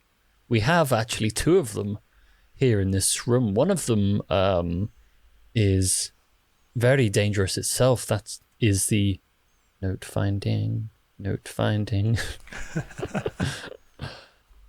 Yes, one of the books is very dangerous. It's the Occulta Inferni Igne, which is, as you know, kept under lock and key. The other one is kept right next to it. It has to do with, as far as I understand it, arcane secrets on the more earthly plane. If both of these books are here, and there's a third book that is yet unaccounted for, then naturally Mephistopheles will do anything he can to get these 2 books and match them with the third. You must be wary, Father. This could mean that he will come in here violently and hurt you, hurt Darjuk, hurt Fatil. Okay, it's not so bad. But he could hurt you, he could hurt Darjuk, and take the books. I have a question. Yes, go ahead, miss. 2 are here. Where's the third? Well, some say it doesn't even exist, but... Like it was lost in an ancient tomb for a very long time? Well, I would have to check my father's notes. They will also be kept down in the library. But no, the 2 books, the Hell Book and the Earth Book, as we tend to call them, there is actually no proof that a third exists. None whatsoever. It just seems strange that King Palentis would only write 2 books to do with the earth and hell and not cover heaven. So scholars have theorized that there is a third book out there somewhere, but we don't know where. So we've seen your bedroom. Did your grandpa have a bedroom? Oh, good question. Yeah. Did Grandpa have a bedroom? Yes, but we remodeled that into the games room. Oh. As an aside, everyone, DM-wise, don't worry about the third book. It's just an extra bit of fun stuff, okay? Don't worry about it. Okay, was the Palentis one the Occulta Inferna Igne? He wrote that one as well, but the one that was meant to be in the tomb was the second one, the earthy one. Just a point of clarification. Is one of those books the same name as the Hellfire book, or is that a clue we need to uncover? Like, is that known information? Yeah, the one I named was the Hellfire book. Okay, cool. I think we should keep all that in. Okay. That's editing for me. So this is it. We need to protect these books. the two in our library from Mephistopheles. That's what we need to do. Perhaps, why don't we just destroy them, Father? Nesgrax, would you destroy a priceless artifact? Would you destroy 2 priceless, unique artifacts? Okay, all right. It wouldn't Maybe not. Wouldn't be the first time. But even if we don't destroy them, could we give them away? Why don't they live in the Nikamui Museum of History instead of in your house? As I understand it, there was rather high-profile break-in some months, years, I don't know, ago. Yeah, Their good point. security system is There- awful. There was. It's true. Yeah, that was, and then I'm sure Tanager, or wait, no, you're still in the other room. I'm sure Nesgrax stops me from talking, just holds the alligator mouth shut. I'm like, that was us. He grabs your mouth and holds it shut, and you're like, Alligators are very unable to open their mouths. if you're ever cornered by one, get its mouth shut. It's true. Duct tape's all you need. All right. Even an elastic band, that'll do it. Yeah. Or a handbag strap. There's something I can do, Father, to help protect the books. I can sequester them. I can hide them in a magical plane so that they don't get found, basically. Really? Yes. Sorry, that tickled me, that delivery. Yes. Yes. So you're saying that if I give you the books, you would keep them safe and lure this Mephistopheles away from this place? That's what I'm saying, Father, yes. I'll keep them safe. I will take them away from here. There's no reason for him to harm you or anyone else that I care about. All he wants is the books and to hurt me, but I think mostly the books, so that would be his primary objective, yeah. Very well, Nesgrax, I will help you with this. But remember, if you lose these priceless artifacts, and this Mephistopheles destroys the universe with them, I will not be happy.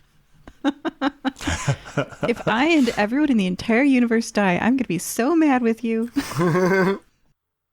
Trust me, Father. The last thing that I want is for Mephistopheles to have the upper hand here. It literally means that I would go to hell and be tortured for eternity. So, no one needs more motivation than this guy. Very well, let's... And he stands up. Let's... Darjuk, come, we're going to the library. You two follow me. I believe we need to retrieve some extra baggage. And he looks over towards the door where Tanager and Algernoth are behind drinking. So, the funny thing about vodka is, it's actually a breakfast drink. You don't say. Yeah, you can have it breakfast, lunch. It's a lot of... You're a cool dude. Why haven't we met before? Oh, I man. could possibly so. Have you ever tried eggnog on cereal? You're a genius. You know, I have a boat. We should go get on my I have boat. a boat. You have a boat? I have a boat. We should race our boats, dude. We should try to race a boat. Oh, man. Boat race boys. Boat race boys. Wait. What if we tied the boats together and we put up deck chairs on the connecting bit? Then it'd be like we had boat shoes. First of all, yes. And I think we should discuss the bar we're definitely going to open. That's going to be... the tiki bar.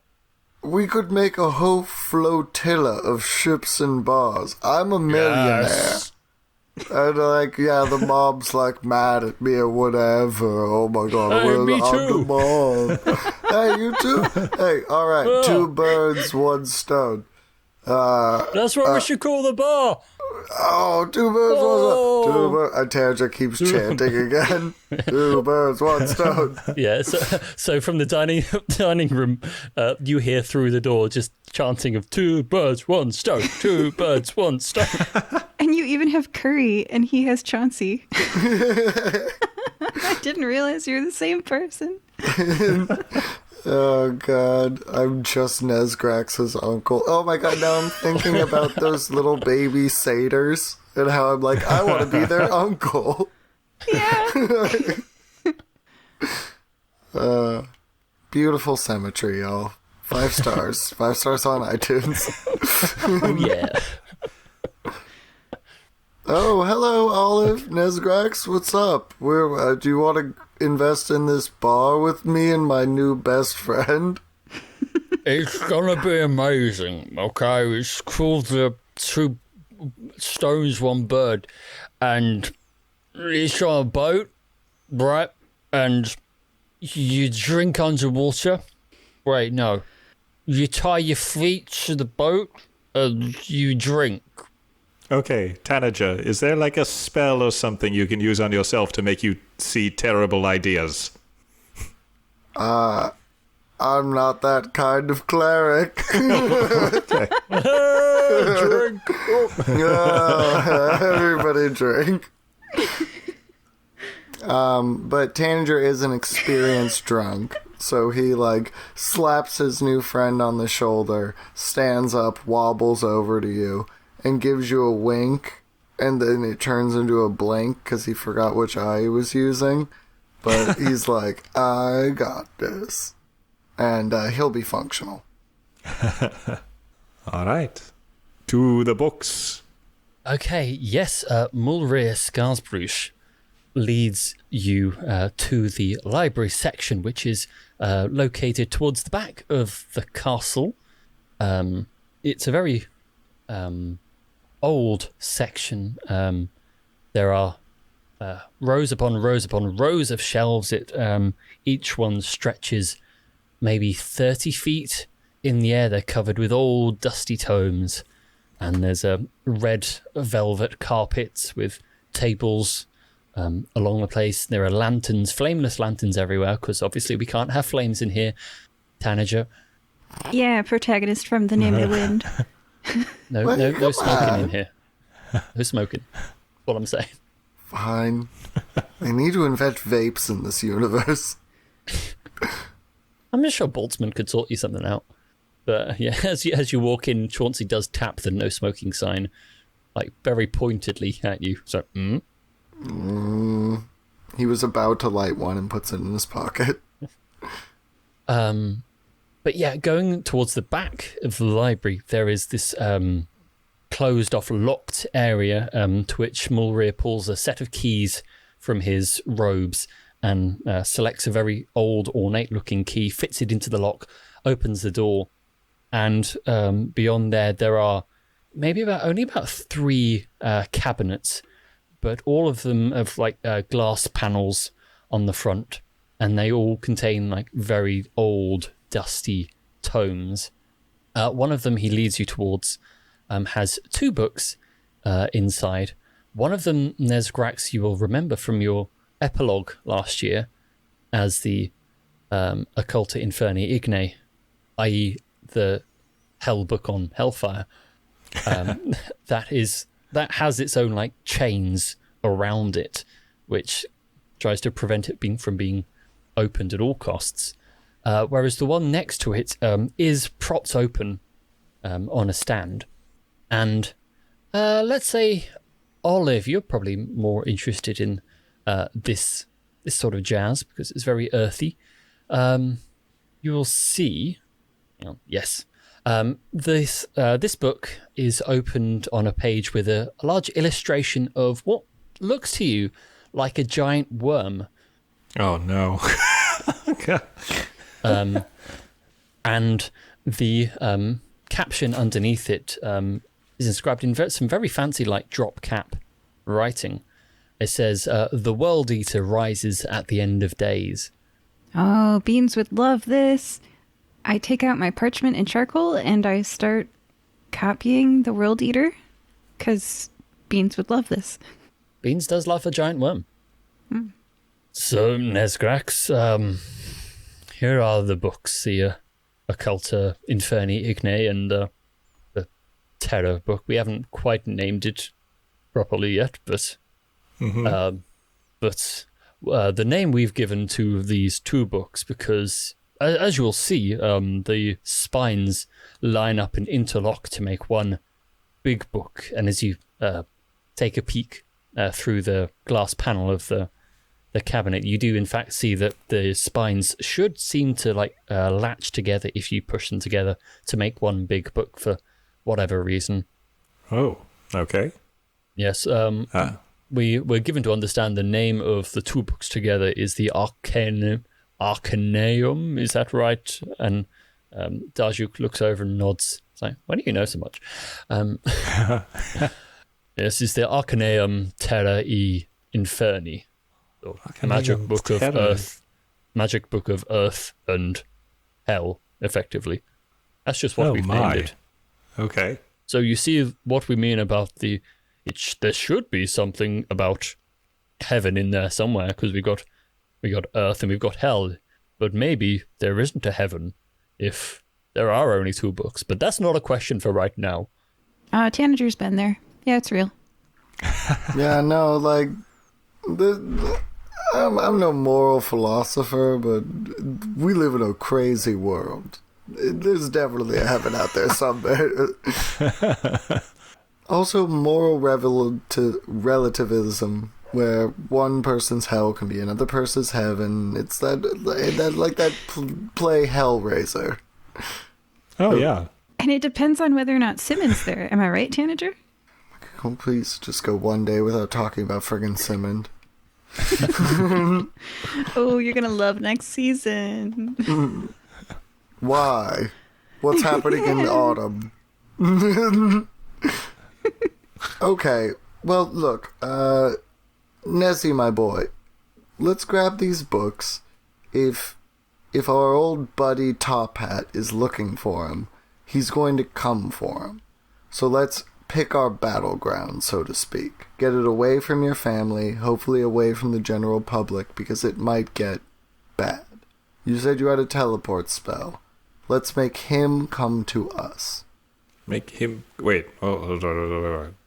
Teleport... Wait, you want me to... What do you... If he's going to come for the books, and we're in possession of the books, you said earlier we were going to teleport to your house. We can pick a large number of locations to engage Mephistopheles in, you know? Let's use that to our advantage. Oh, I see. So we teleport somewhere with the books, use them as bait, draw him out into the open, and then we fight him to the death? Yeah, Is that the plan? We kill the new king of hell. Don't devils, when they die, just go back to hell, though? I mean, yes, I do have an idea with banishment. I could pray to God, but in my understanding, they go back as a soul larva, so he has to go through the entire process of evolving through a demonic state. Oh, well, that sounds pretty good. Oh, or we could go to hell and kill him there. I lift a pair of handcuffs with a mischievous twinkle in my eye. Okay. What do the handcuffs do? What's the handcuff thing? Well, They prevent people from escaping to other planes. Oh, I see. Oh, I also, in my new clerical studies, have a little thing called planar binding, where if I can beat someone, if they can't beat my charisma, they are in my service for 24 hours. So we could just politely ask him to go do whatever we need him to do and destroy him in a meaningful way. Well, I mean, what's the best destruction? I mean, if we kill him, he goes to hell, and then he'll just reincarnate as a hell larva and blah blah, and then be back next season. Ugh. But if we keep him here, I mean, I'm a really big fan of knocking people unconscious. I do have a thing here. I've got this, and I lift up a chain around my neck, and it's got my talisman of pure good on it. And I say, this talisman can be used to send an evil creature into a flaming fissure under it, and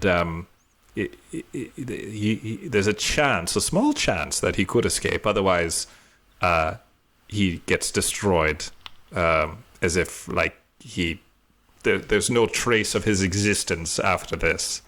So I think that just means he's gone. Snap. That's an option.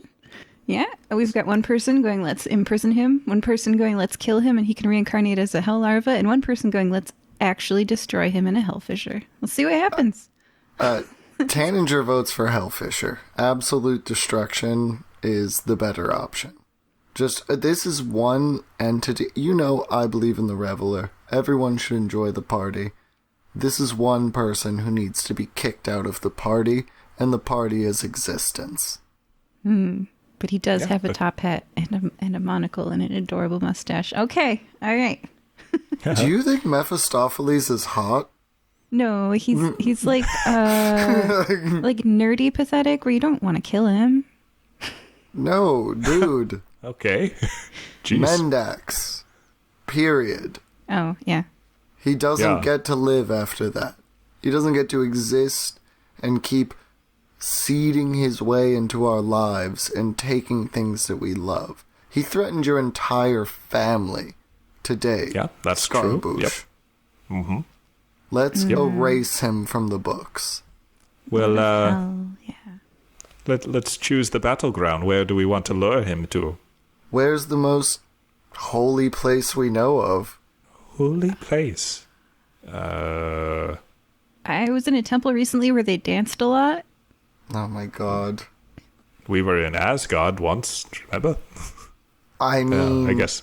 I was also in a temple in Matuine with Nesgrax. Remember Lovefest? Yeah. The gods there do like us. I mean, I'm wearing their friendship bracelet. I literally am. I mean, Yeah, true.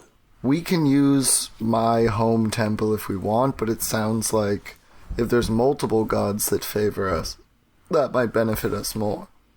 If we go to the Matuine Festival Temple, the only thing those gods can do is mend the relationship between Nesgrax and Mephistopheles. God, I guess That's not what we want. I guess we can use my house then. All right. Who's your god? Pan? Is it Pan? I mean, the Reveler is more appropriate. They have many names. I mean, technically, our family is supposedly descended from him directly, one of his many offsprings. That's why we carry his name, Robin Goodfellow. But, of and course. his doll around, and you carry him in your heart. Yeah, and you yeah. cuddle him on cold nights. Look, What do the you- Reveler's always been there for me, okay? Like, sometimes, like, when you're at a party and you don't know anyone, it's nice to have the spirit of the party be like, well, you don't need to leave. Just have fun. You can have fun by yourself. Whatever. Shut up, Olive.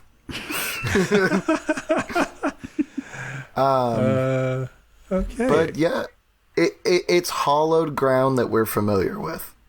Yeah, that works. All right, let's go there. Devils will have a Okay. disadvantage. Yeah. Okay. All right, And well, while we're hanging out, everybody there dances. So yeah, True. I mean, if you gotta wait somewhere. whatever. Okay. Well, All right. thank you, Father. Thank you, Uncle. I'll just take these. Yoink. And I take the two books. I'm not going to put them together because I'm afraid of what's going to happen if I do that. But I am going to put them in my bag of holding. And I'm going to hold out my hands for my friends to join hands. I hold your hand. I'm teleporting not as a gas cloud. This is great. I hold your hand as well, and I really just give a sincere smile to you too. And then Ghoulie holds your hand. Oh yeah, hey, don't eat my brain. No. Yeah, Ghoulie's still there. Some of his flesh peels off onto Olaf's scales. Okay. I would have eaten this delicious, juicy zombie flesh, but now I just have to wash it off. Fermented beef, lovely. So I'm going to cast a teleport on everybody and send us to Tanager's temple. I have to Okay. roll a D100 to see how close we get, though. I'm not exactly sure how familiar I am with this place. I think I haven't been there. Well, the good news is we can do that during our second little break. So we can figure all that out off microphone. So, Nezgrax mutters in whatever magical language you're doing. Let's say Latin-ish, Latin, Greek, that sort of old language. And all three of you, plus, well, 4 if we're counting Ghoulie in all this, disappear into the void between worlds, leaving behind your father, your father's carer, your uncle, and, well, also, and Chauncey. So, and hopefully they won't hate you after all this if they survive. Hooray. So we will catch up with all that, see how it all goes in the finale of this season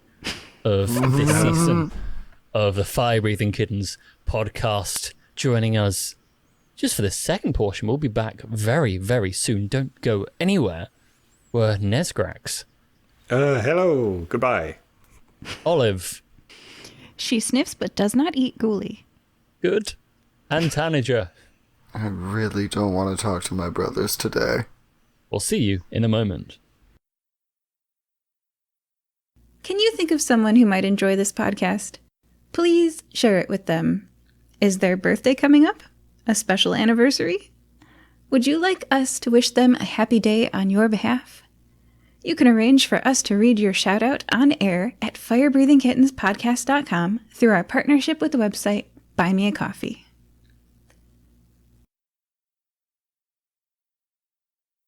Can I just double check where we're teleporting to? The town's called Pan's Folly, and just we can do a visual description if you want, but it's basically a big rectangular pit filled with dancing people in front of a massive altar. It's okay. I was there. I remember a little bit. Oh, that's right. You were there. Oh my god, I'm sorry. That's embarrassing. It's quite handy. I was totally like, oh, I need to make sure he knows what it's like, so he's not okay. Yeah, you know what's up. So, Luckily, player pays a bit more attention than Beans does. Not much more, mind, but a little bit. so this has got to be because I haven't been there. I haven't seen it. So it's got to be just based on description. Right? Yep. So that could go. We could go way off target here. So We have something from there. Oh yeah, we do. Tanager. We do. We have an associated object. Oh, okay, so we'll be on target no matter what. Oh, so we'll Tanager's just not be an on target. object. Yeah. Tanager, I'm sure you have something from Pants Folly on you, right? If I kill him and he's Who's got just the a creepy body, doll? Tanager very shamefully pulls his creepy doll out of his backpack. Okay, we should probably hit record before we start making jokes. Yeah. Okay, all right. Do you enjoy reading books? You can find paperbacks and ebooks based on our adventures on Amazon.com in the bookstore, Fire Breathing Kittens, that part's all one word, podcast. The authors do a great job of adapting the stories into fun novels. We also have official merchandise on Redbubble.com. Imagine owning a notepad with the Fire Breathing Kitten logo on the front, or a t-shirt with one of your favorite characters. And lastly, I'd like to take a moment to sincerely thank all of you. We don't pay to advertise this show, so the only way we can grow is through the support of listeners like you. Thank you. Welcome back to the final part of the final episode of the final season. No, not really the final season. This current season It's done. of the Fire Breathing Kittens. It's done. We're over. The final episode of this season of the Fire Breathing Kittens podcast. Thank you for joining us for this third part. We are once again joined by Tanager. Hello, everyone. Welcome to the end. Bum, bum, bum. Olive! Hey! Are we doing letters now? Okay. Nesgrax. Hey, buddy. Okay, so the last time you caught up with these wonderful heroes, we were teleporting off with very powerful magical books in tow over towards Pan's Folly, which is Tanager's hometown. Now, if I remember correctly, I need to do a quick little roll for this teleport just to see whether you manage to make it on target. We do have an associated object, which is Tanager's favourite creepy little Pandol. So that ought to help quite a lot. Yeah, since we have the associated object, I think it doesn't matter. I think we're just on target, no matter what. Oh, that's good, because I rolled quite low. Okay. I mean, I rolled a 35, which isn't super low, but wouldn't be helpful. Like, 35. had you not had that. Yeah, if that were just based on description, that we would have had a mishap. Ooh, it's good we've got something from the place. Can we have a mishap instead? Yeah. Sounds a lot more fun. It actually does. We end up in Mephistopheles' bathroom, Living room. and he's on the toilet, and we're like, ah! And then Perfect yell. Doesn't that sound like more fun? But anyway, we'll do the boring thing. And so you disappear into the void between worlds. And Nesgrax, you're leading the way with a teleport. You start heading off in one direction, but you feel Tanager's consciousness steering you in the actual correct direction, because he's like, man, this isn't the way. It's over this way. And you're like, okay, cool. I'll follow you. So Tanager takes over halfway through and steers you in the correct direction and lands slap bang in the middle of the dance floor in Pan's Folly. Everyone is having a good old time, but once you land, everyone stops having a good time and turns to stare at you. Hello, everyone. What's up, nerds? Back off. We're here to fight a demon. Your prophet has arrived. I think they're all like, yeah, fair enough. Yeah. They'll take their disco Hey, elsewhere. someone tell my dumb brothers that I'm here. And to secure the area, we need the dance pit for the evening. We're having a special kind of party. Yeah, one of the other satyrs, Tanager, it's Bird name. Peregrine. Yeah, there you go. who would Kind of also fit wanders into over the to you. pea shooter. Yeah, definitely fit. You don't want to put Peregrine in the pea shooter. That would be nasty. It goes at 200 miles an hour. So do peregrines. Yeah, Oh. wonder why. He's like, so do you want the sound system still on? Because it's at this stage you can hear it's pumping out what we would on this plane of existence call dubstep. So do you want that still playing, or do you want me to turn it on to something a bit lighter? I've got it. And Tanager walks off and goes up to it. And it's just a very slow, easy song. I forget the name of it. But it starts off like... And you know what? Tanager will even hum the tune as he's walking up. I never dreamed that there'd come a day where I'd have you out in my loving arms. And it's this slow, sad love song that plays over the dance floor as it clears out, and I look at Nesgrax and Olive, and I'm like, what do you guys think? Fit the mood? Are you marrying Mephistopheles? No, but we're ending a relationship here today. And I wink at Nesgrax. Oh. It's perfect, Dan. Nezzy, baby, I love you. And I pop the cork on a bottle of wine. Where did you get that? Don't worry about it.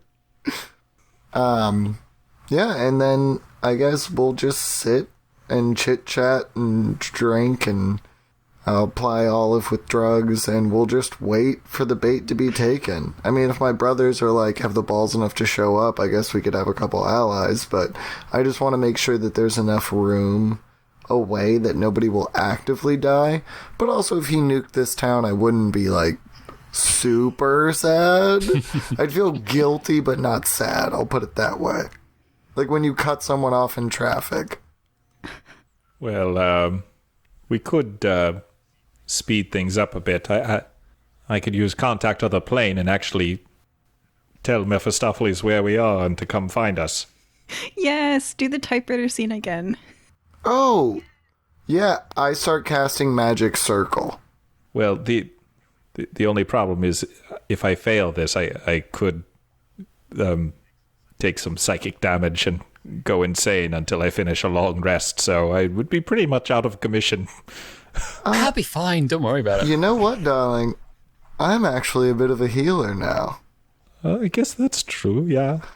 I mean, I don't know much for insanity, but I also know actually brain command. So if you go insane, I'll just tell you what to do. And then I'll heal your wounds. Sounds good. Okay. Give me a minute to set up this magic circle. Let's obscure it a little bit. And then maybe if we can lure him in, I can set it so he can't leave. And then you do your amulet. And what better place for him to fall into a crater than the holy pit of the party god? Yeah, okay. I like the way you're thinking there, Tan. Okay. Yeah, I think we can do this. Maybe we should wait for your brother. Yeah, do the circle thing. Let's wait for your brothers just to, so we have another person. 10 minutes. Ghoulie, are you ready? Right. Great. Always ready, that guy. Okay, yeah. So Tanager's brothers, who I do not have the names for right now, Robin and Finch. Finch and Robin, they'll make their way over towards you.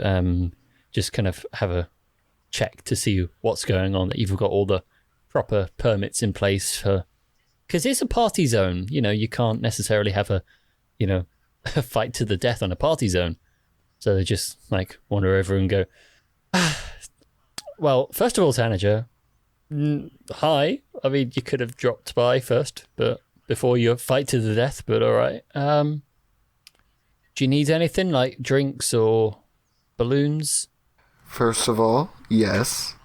Light show? Second of all, I love you both dearly, and I understand you're both successful and you spent a lot more time in the community than I have.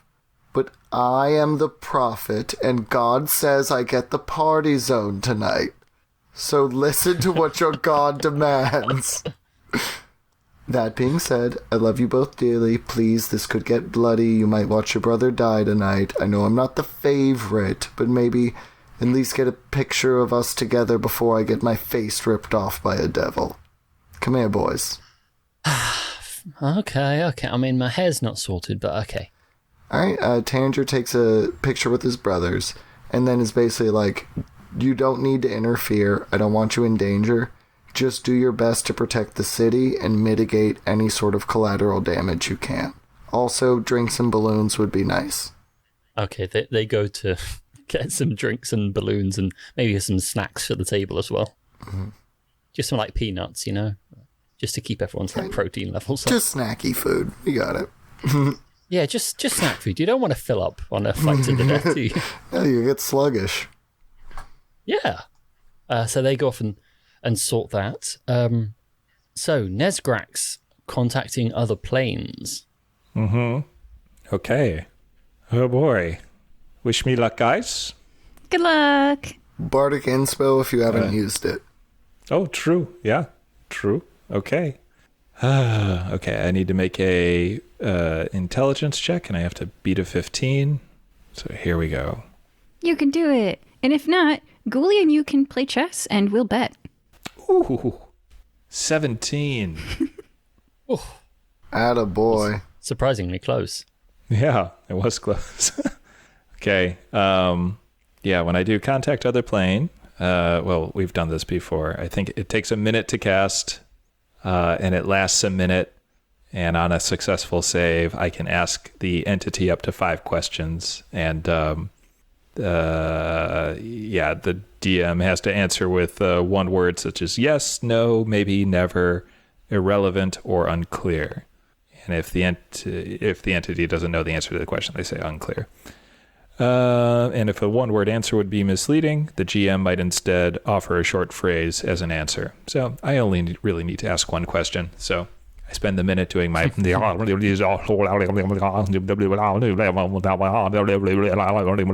then, like, portals... Not a real-time minute, hopefully. Yeah. No, keep going. Portals appear. Yeah, I'll look at the timer. Portals appear next to my ears, and I say, Mephistopheles, do you want to get your books back at the... Where are we again? What's this place called? Pan's Folly. Tanner's Folly. Pan's Folly. Pan's Folly. In Pan's Folly. Yes. Oh, God. It's cool, Nezzy. You got this. You've got 4 more questions if you want to use them. Oh, okay. You've got time. Do you think that top hat was really a good idea? Is Mendax alive? That was the short phrase option. Yeah. Or potentially irrelevant. Let's see. Where's Arpod? Or is Arpod in hell? Well, do you count having your essence spread across 1 billion suns as in hell? No, that sounds nice. That's like... sounds like really sort of psychedelic and cool. Then yes, he is in hell. What? Oh. I was kidding. Oh. Okay. Jeez. Yeah. Do you think your I top think that hat counted looks... as 2 questions. Do you think your top hat looks cool? I don't want to talk about it. One more. Are you scared of me? Nesgrax, my old chum. You'll see soon enough. All right. On his way. With that, the portals around your ears close up, and the clouds start coming in as the sky darkens, and a storm seems to be on its way. The wind starts howling as the treetops start rustling ominously, and the wind picks up some dust from the floor, and it starts spinning in a sort of a mini dust tornado. And when it eventually subsides, the tornado stops spinning. Out from the dust cloud steps a tall man with a suit, a top hat, a monocle, and a slick, twirly mustache, twirling a cane menacingly. Am I the only one who calls those things dust devils by slang? The little whirling dervishes of dust? No, one else calls those dust No, devils? that's what it's called. Yeah, You're right. Dust Devils. Yeah. Yeah. The smile. Yeah. But yeah, very much a dust devil. Well, here I am, everyone. Don't all applaud at once. I've got your books, and I take the books out of the bag of holding and I hold them in front of me. Oh, good. I was hoping you were, in fact, telling the truth about that, because I was hoping we could do a little trade. You have something I want, and I believe I have something you want. And with that, he just taps atop his cane a small glass orb. I did see a figure in that orb earlier. Can I do a perception check to see if I can see who the figure is? You certainly can. Can Tanager attempt as well?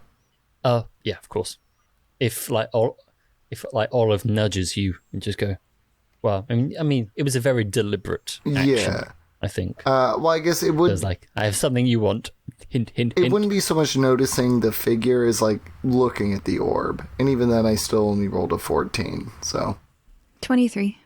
Okay, yeah. Tanager, you get the feeling that obviously he is alluding to something, and I think with your conversation with Mendax earlier, you're like, okay, I get it. It's something to do with the orb and all that jazz. You're not quite sure precisely, but you get the idea that those two are linked. Yeah, Olive, you've seen it in your prophetic dream, and now he's holding it still. There's a small ray of light which just cuts in through the clouds, and it lights up the orb quite handily. And inside, he's still a little ways off, so you can't see like proper detail, but you do see the outline of a frozen form of Mendax. Okay, I thought you were going like Jack hands up hanging on against the the glass. door, and I was like, no, too soon. Okay, all right. Not quite, no. It's Mendax. Okay. Olive ethical dilemma.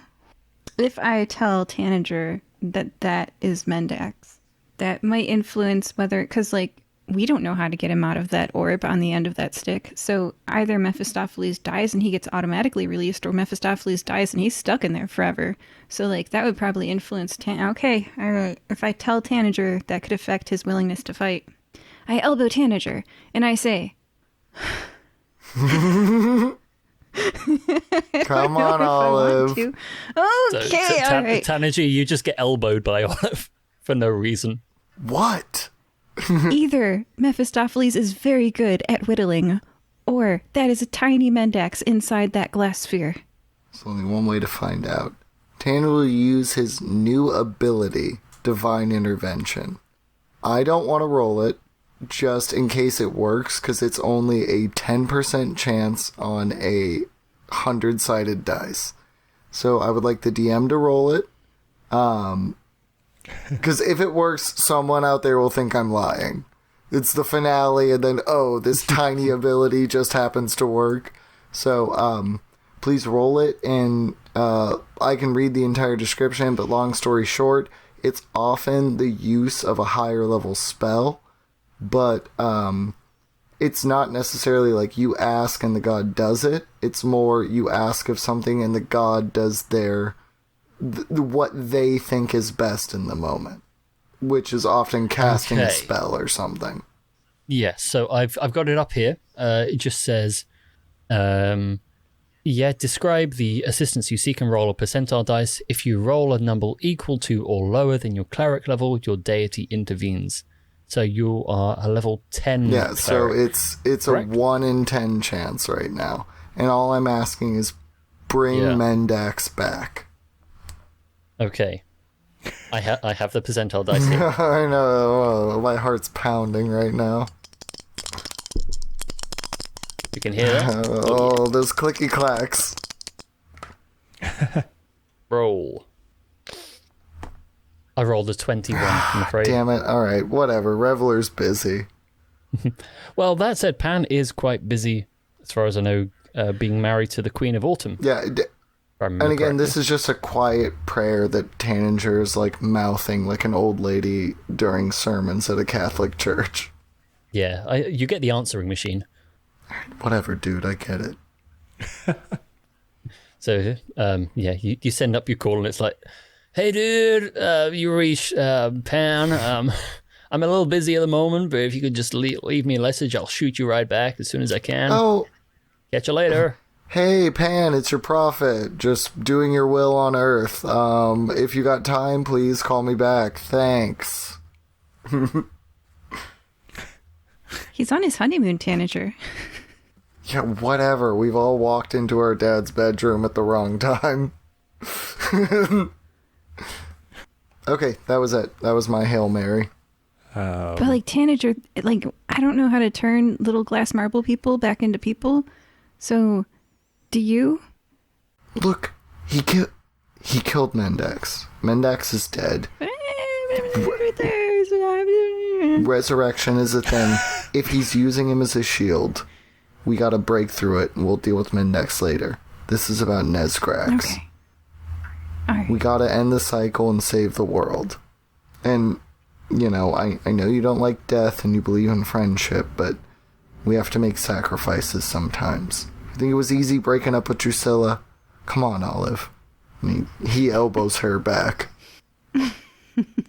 You're right. You're a terrible person, Tanager. I should never doubt that. You're a terrible person. You got this. And you could be a little bit worse, goody two-shoes. Nezgrax, give me a quick Arcana check, if you'd be so kind. Yep. 24. Okay, so with that and with Tanager and Olive, you know, whispering about it right next to you, you hear kind of everything. You have a look over to this glass orb, and you also see this figure inside, and you get the feeling that this is a result of the imprisonment spell, which is a very high 9th level spell, which can let someone shrink someone else down and hide them in like a gemstone or a similar object. However, there is a way to break the spell if you cast Dispel Magic at a certain level, but I'm not going to tell you which level. It's a way to break the spell if I cast... Dispel Magic at a high enough level. At a high enough level. Okay. But the 24, that will get you. Okay. Step 1, acquire Mendex marble. Step 2, figure it out. All right. Dispel Magic. So let's see. So I can I have Dispel Magic, don't I? Wait, no, I don't. Because he's not that kind of wizard. I'm not that kind of wizard. Tanager punches Nezgrax in the ribs. It's my line. Uh-huh. Steal my line, dude. However... Oh, this is the last time you can use that line. I can cast Anti-Magic Field at the 8th level.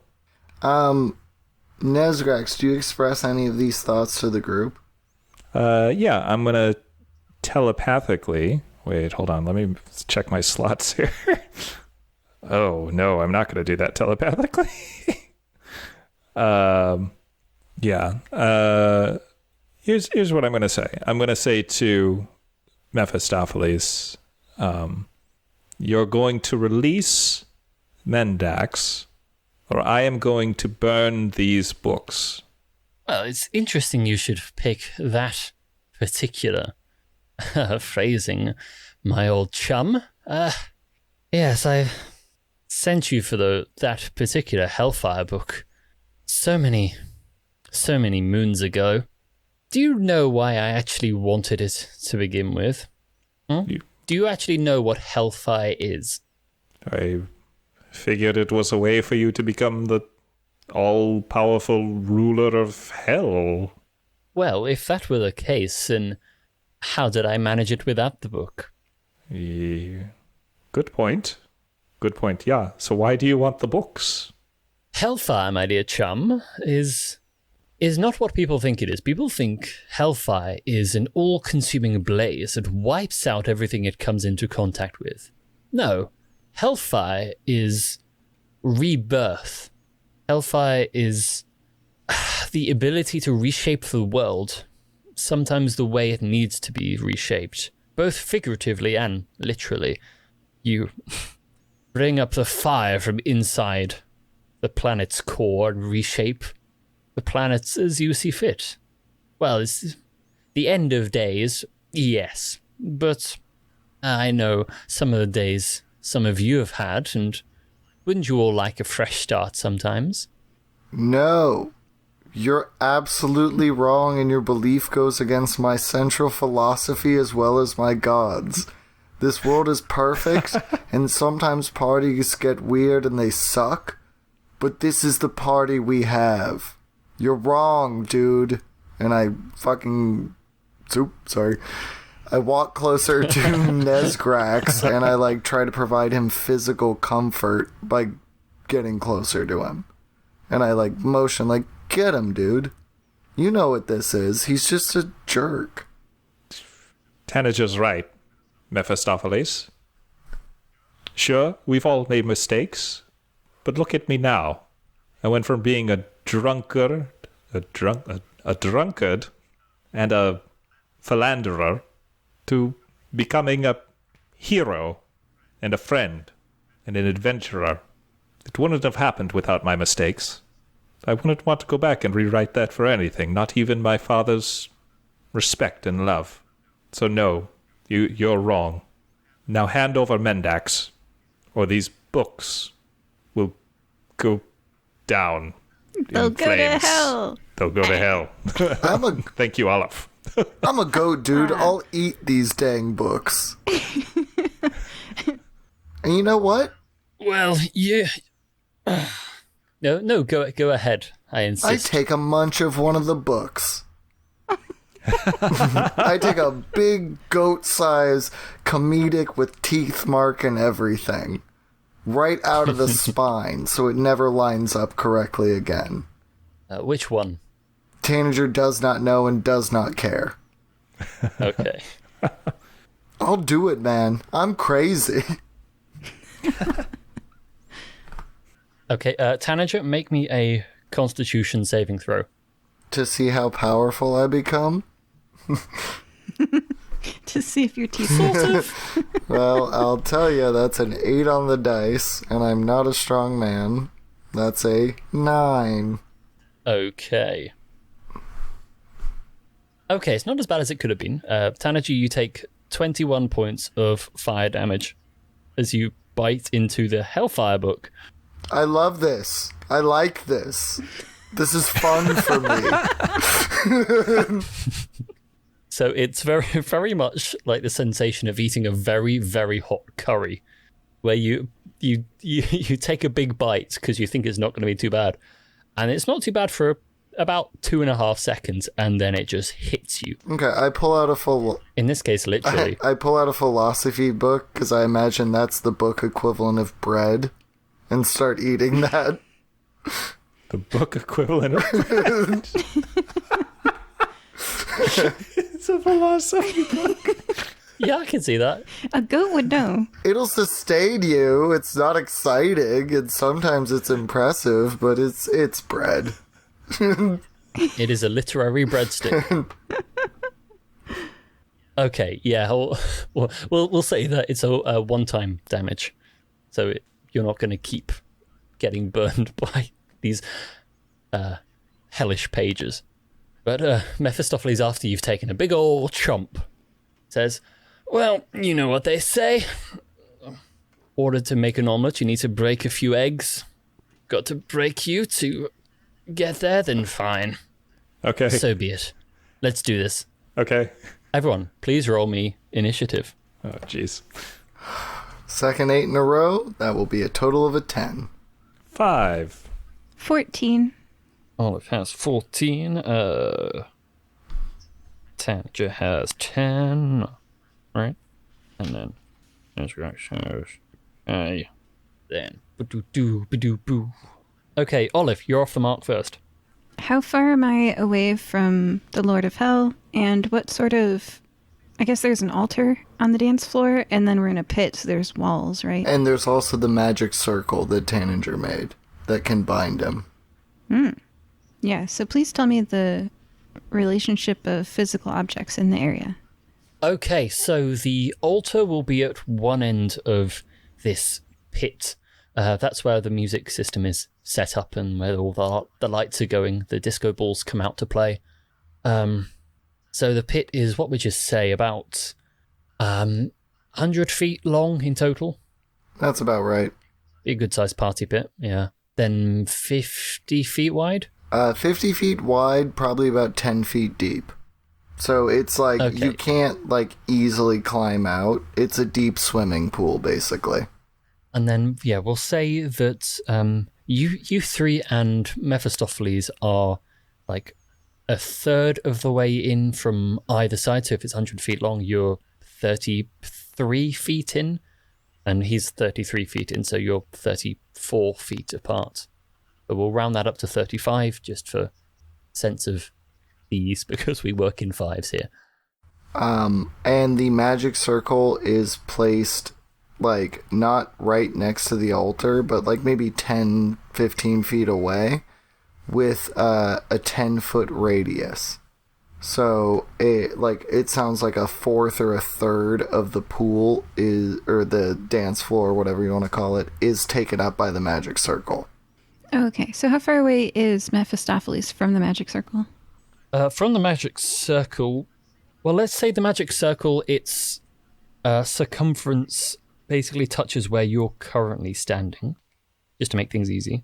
And point of order, I would have made it out of spilt wine, and we have obscured it with broken beer bottles, cigarettes, and empty packets of cigarettes. Well, they were already there. Seemed to make sense. Yeah, like, so it's a general obscuring level of trash, and I have very cleverly, as a reveler, disguised my glyphs as spilt wine. Okay, all right. So Mephistopheles is like number of feet away from magic circle. How far? It's about 40, let's call it. Okay. All right, and I am how far from Mephistopheles? 35 feet. And I'm casting magic circle in reverse, so they can't exit it. So if Olive can get them in the circle, they can't leave. Okay. I run around like I did earlier on the interior stair wall, except I'm on the wall of the pit, and I'm going to try to, with my 55 feet of movement, I'm 35 feet away from Mephistopheles, so I'm going to try to move in an arc around Mephistopheles so I'm not provoking an attack of opportunity to try to get behind Mephistopheles so that if I were to push them, they would be pushed or shoved backwards into the magic circle. Okay, I'm just doing some maths. Yeah. Okay, how much is your movement at the moment? It's, I know, quite high. But 55. And I'm 35 Okay. linear from Monk. I still can't fly, Monk. though. I'm pretty Well. bad overall. Okay, arcs. Oh. Dude, we got him. We throw him in the thing. I cast planar binding to tell him to get down on his knees and let Nezgrax yell Kendra is at him. bloodthirsty. And, well, yes, I want my pound of flesh, and I mean that frightfully literally. I will drink demon blood by the end of today. But, if it's more reasonable, we get him in the circle, planar binding to tell him to stop being a sassy little boy, and then you use your amulet to put this person in a fissure forever. Mm-hmm. DM, I do have double movement if you need it. I have spend a key point to take the dash action as a bonus action, so just let me know. And I'm not sure... Yes, please do that. Okay. That'll save me a lot of maths. I don't... Okay, so I actually move... Yes, Tanager. Oh, no, it's okay. Okay, I move 55, and then I move 55 again for a total of 110. I get very much not opportunity attacked as I approach Mephistopheles from behind. I'm going to use my Flurry of Blows. So one of the things with Flurry of Blows is, so I'm going to use 2 key points here. Well, I think that actually takes up my bonus action. Yeah, it does. Okay, so I only have 1 bonus action.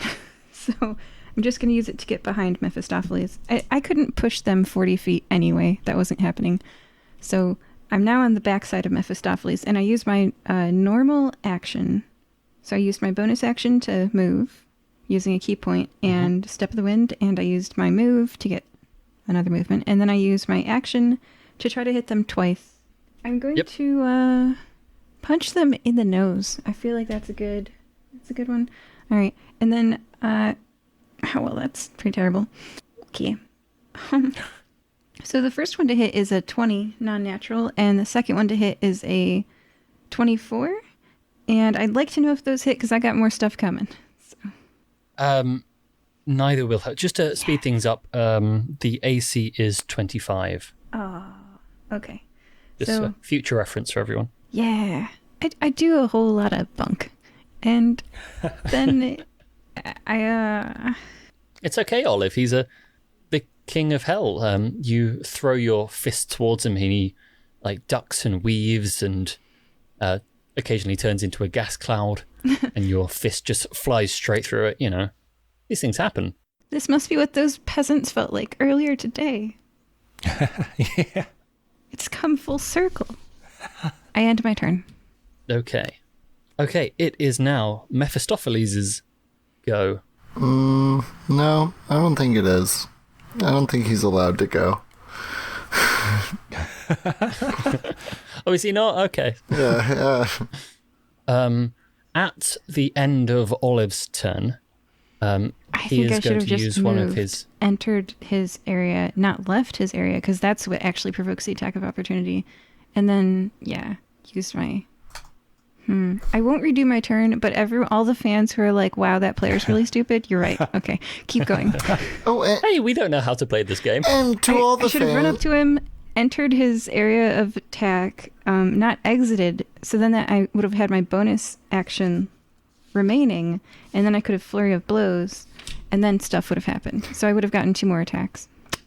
Oh well, keep going. Okay, yeah, he is going to use one of his legendary actions at the end of your turn to cast Vampiric Touch upon you. So, I'll just roll that. Oh, look at that, he rolled a 1. Oh, wow. That probably doesn't hit my AC of 22. it kind of sounds like Well, I mean, if he we embarrassed himself. added in the bonuses, it would, but it is a 1, so He has a But, plus 21 to hit? he's very charismatic. Whoa. You ever met Boltzmann? Yeah? He had a higher plus to his... Wait, does Oh. he have a higher charisma than Tanninger? Mm-hmm. He needs to die.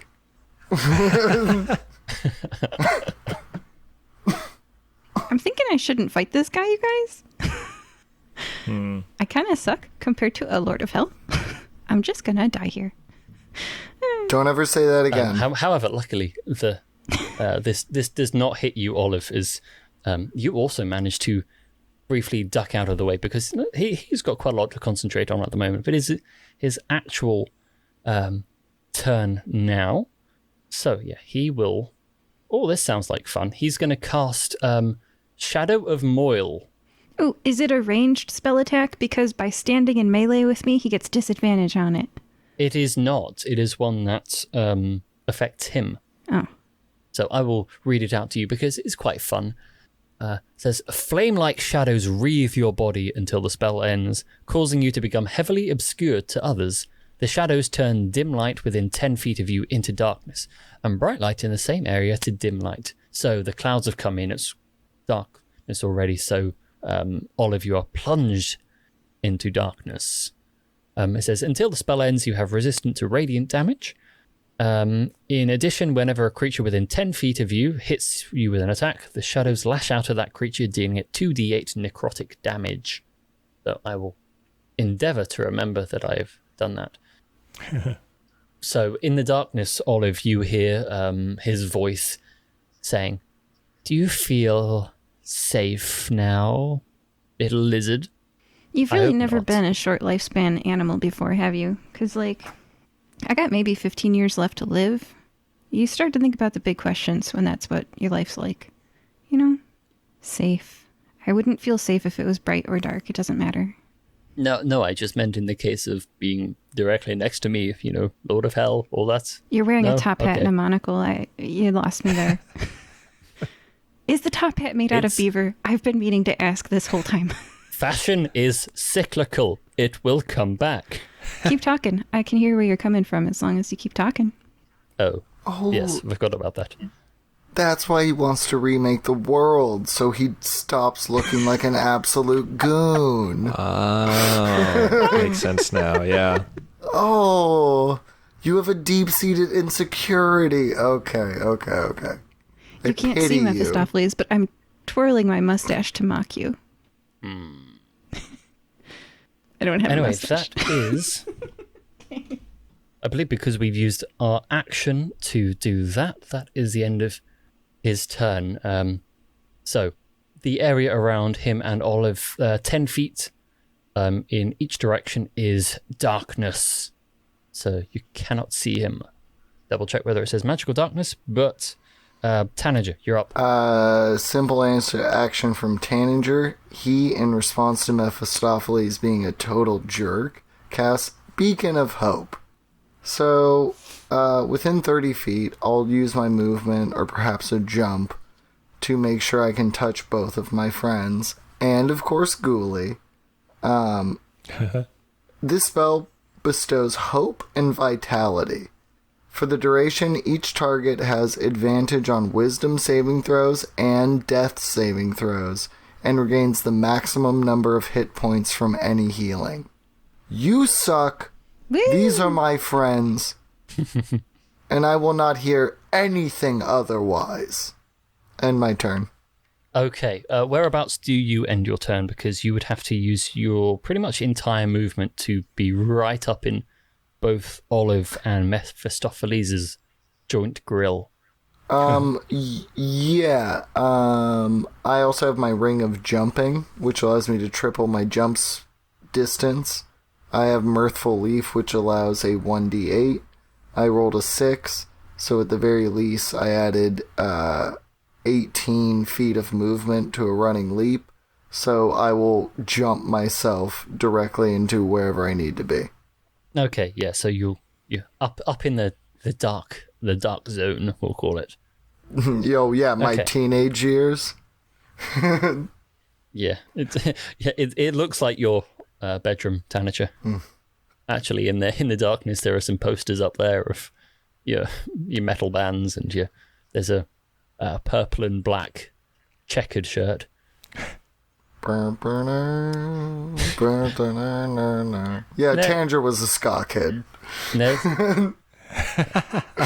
Nez Grax, you're up. You can't see. The only person you can see is Ghoulie currently, Okay.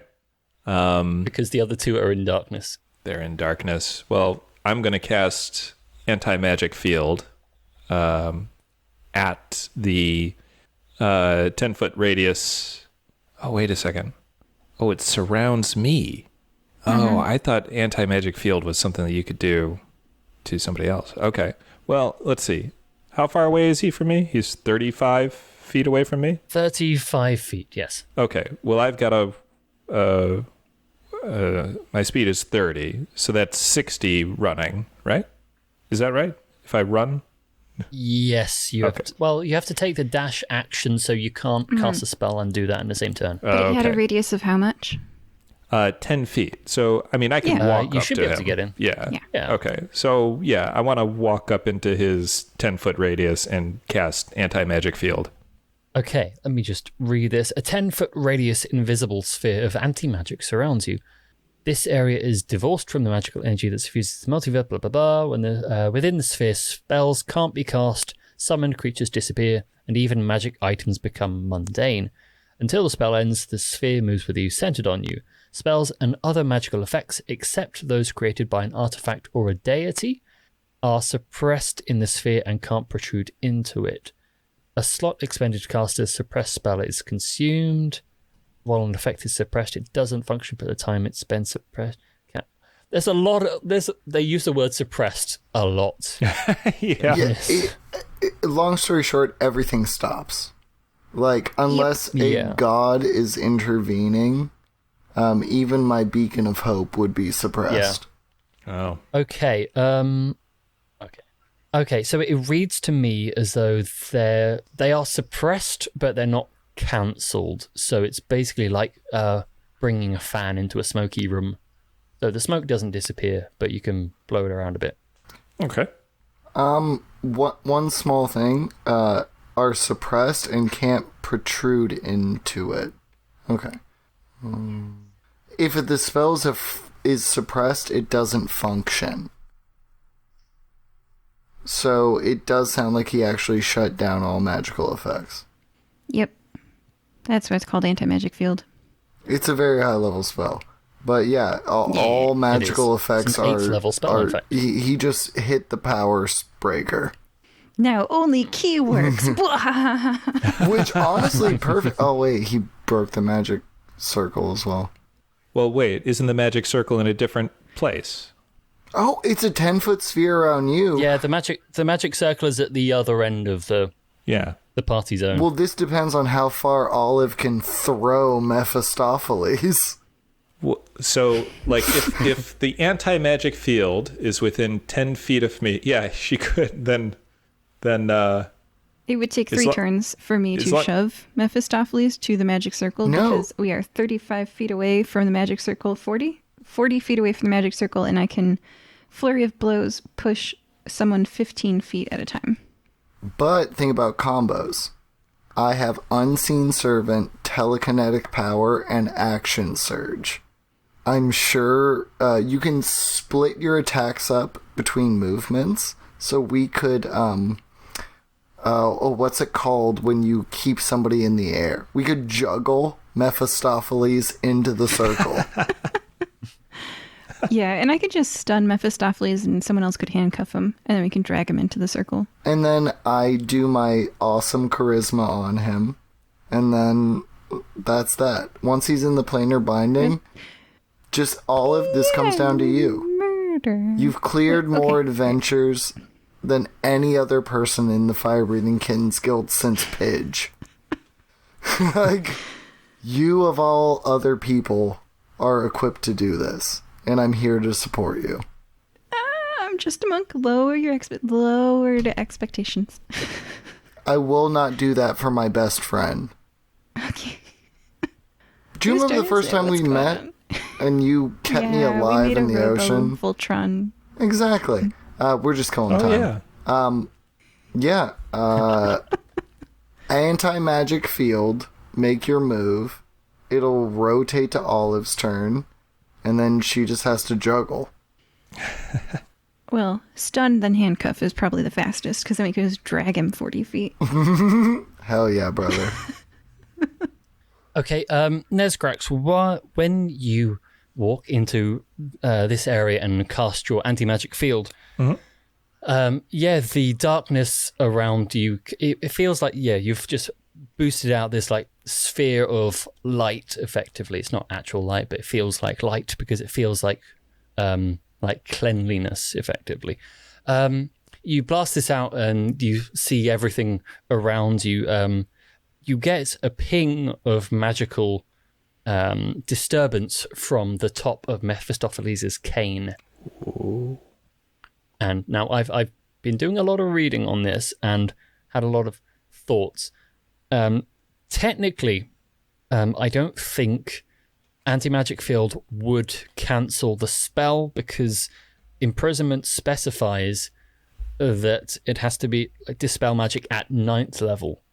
And because anti-magic field is an 8th level spell, it wouldn't be magically powerful enough to achieve that. However, because, it is, once again, a very powerful thing, I will say that because, Mendax is magical and trying to get out as well, if while you're in the magic field, you can get the cane off of Mephistopheles and, just smash it, then that will have the same effect as that extra little power boost to get you across that line. Okay. So I gotta. So that's the feeling you get from all that. If I can get the cane, then I free Mendax. And Yeah. yourself. Okay. However, you're right, it is top of the round, Olive's turn. I'm trying not to make a hero's joke. Free the Mendax, free the world. Save the truth. Well, you failed. Yeah. You made it. I did. Okay, I'm gonna yell to Olive. Olive, get the cane. okay. I have a plan for how to do that. So, you know how the AC is 25? I do. One of my hits. So, I punch Mephistopheles squarely in the nose. I would for flavor, I'd like to think the nose is broken. But regardless, 16 damage. And please make a Constitution saving throw. So that was 1 key Okay. point for flurry of blows and 1 key point for stunning strike. Okay. 4 punches, 1 hit. This is like ninjas. We're going really fast. There's blur motion around both of us. I picked a really inconvenient time for you to roll a natural 20. So that's a 31. Let me hold. I will prove it to you. I will hold it up as best I can. You're fine. I don't mind for reading it, just because. For the Liar! listeners, Liar! he has held up a one is. and is lying. Yeah. Well, it's a shame this Skype call is being recorded, isn't it? Yeah, proves thank God it's an nothing. If audio only we had medium. visual evidence. So, nothing happens. I end my turn. Well, not quite nothing, Olive. You exchange a furious series of blows with Mephistopheles, who parries quite a lot of your claw attacks with his cane and ducks under a couple, and you take a couple of rips out of his top hat, which he is very unhappy with, by the way. I am too. We're doing you a favor. Okay, it is. Oh, actually, I should probably have done this to be. Nah, it's all right. I missed it. It's fine. Okay, yep. It is Mephistopheles' turn. Okay, so magic within there is rather suppressed, so very good job on that one. Nezgrax, that takes off quite a lot of my different options on this. Yeah. However, let's see. Actually, yeah, Mephistopheles, his beef is with Nezgrax, and he's going to start swiping away at you with his cane. What's his reach? Yes, his reach. Well, he's got two reaches. One with a 5 feet, one with a 10 feet. Okay, because the 10 feet one's what he needs, because otherwise he'd have to step away from me, exiting my controlled area, and I'd get opportunity attack in order to reach Nezgrax, right? Because Yeah, Nezgrax we'll take stopped that. short. Oh. We'll take that. Okay. Which makes him 5 feet closer to the magic circle. That is a 23 to hit. Misses. So quick. So slippery. So speedy. He's a speedy boy. Okay, Nezgrax, my lowest one is an unnatural 20 to hit. Okay. Specifically, there's a 20, a 26, Yep, that's going to and hit. a 33. Okay, so you would please take 68 damage. God. Okay. If it helps, 44 slashing and 24 necrotic damage. Oh, well, that'll reduce. I have resistance to necrotic, Oh, that's handy. so that should. So he slices you twice with his cane across the abdomen, and then turns around and flicks you with his retractable tail. And then also, while we're here, Nezgrax, please make me a Constitution saving throw. 6. Nezgrax, my friend, you just done been poisoned. Alrighty. So just to let you know, poison condition means you can't regain hit points while you're poisoned, and you'll start taking poison damage at the beginning of your next turn. But you can repeat your saving throw at the end of each turn, and the effect will end on a success. The DC is 21. Okay. And that, I believe, is the end of Mephistopheles' go. Yes, Tanager. Hit me. Tanger smiles at Mephistopheles and laughs as he goes up and slaps a big portion of restorative ointment, just a slap of lotion right in Nezgrax's face. Which, this is an action. You, and DM, you can decide what order these effects happen. It cures poison, Okay. also restores hit points. Oh. Well, if I were you, I would personally want to cure the poison first, That's what I'm thinking. because if you try to heal him first, it wouldn't work. Yep. So yeah, poison is cured. Yay. I'm sort of a little bit slippery here. Are you saying that previously established magical effects aren't suppressed? Like, is my beacon of hope still working?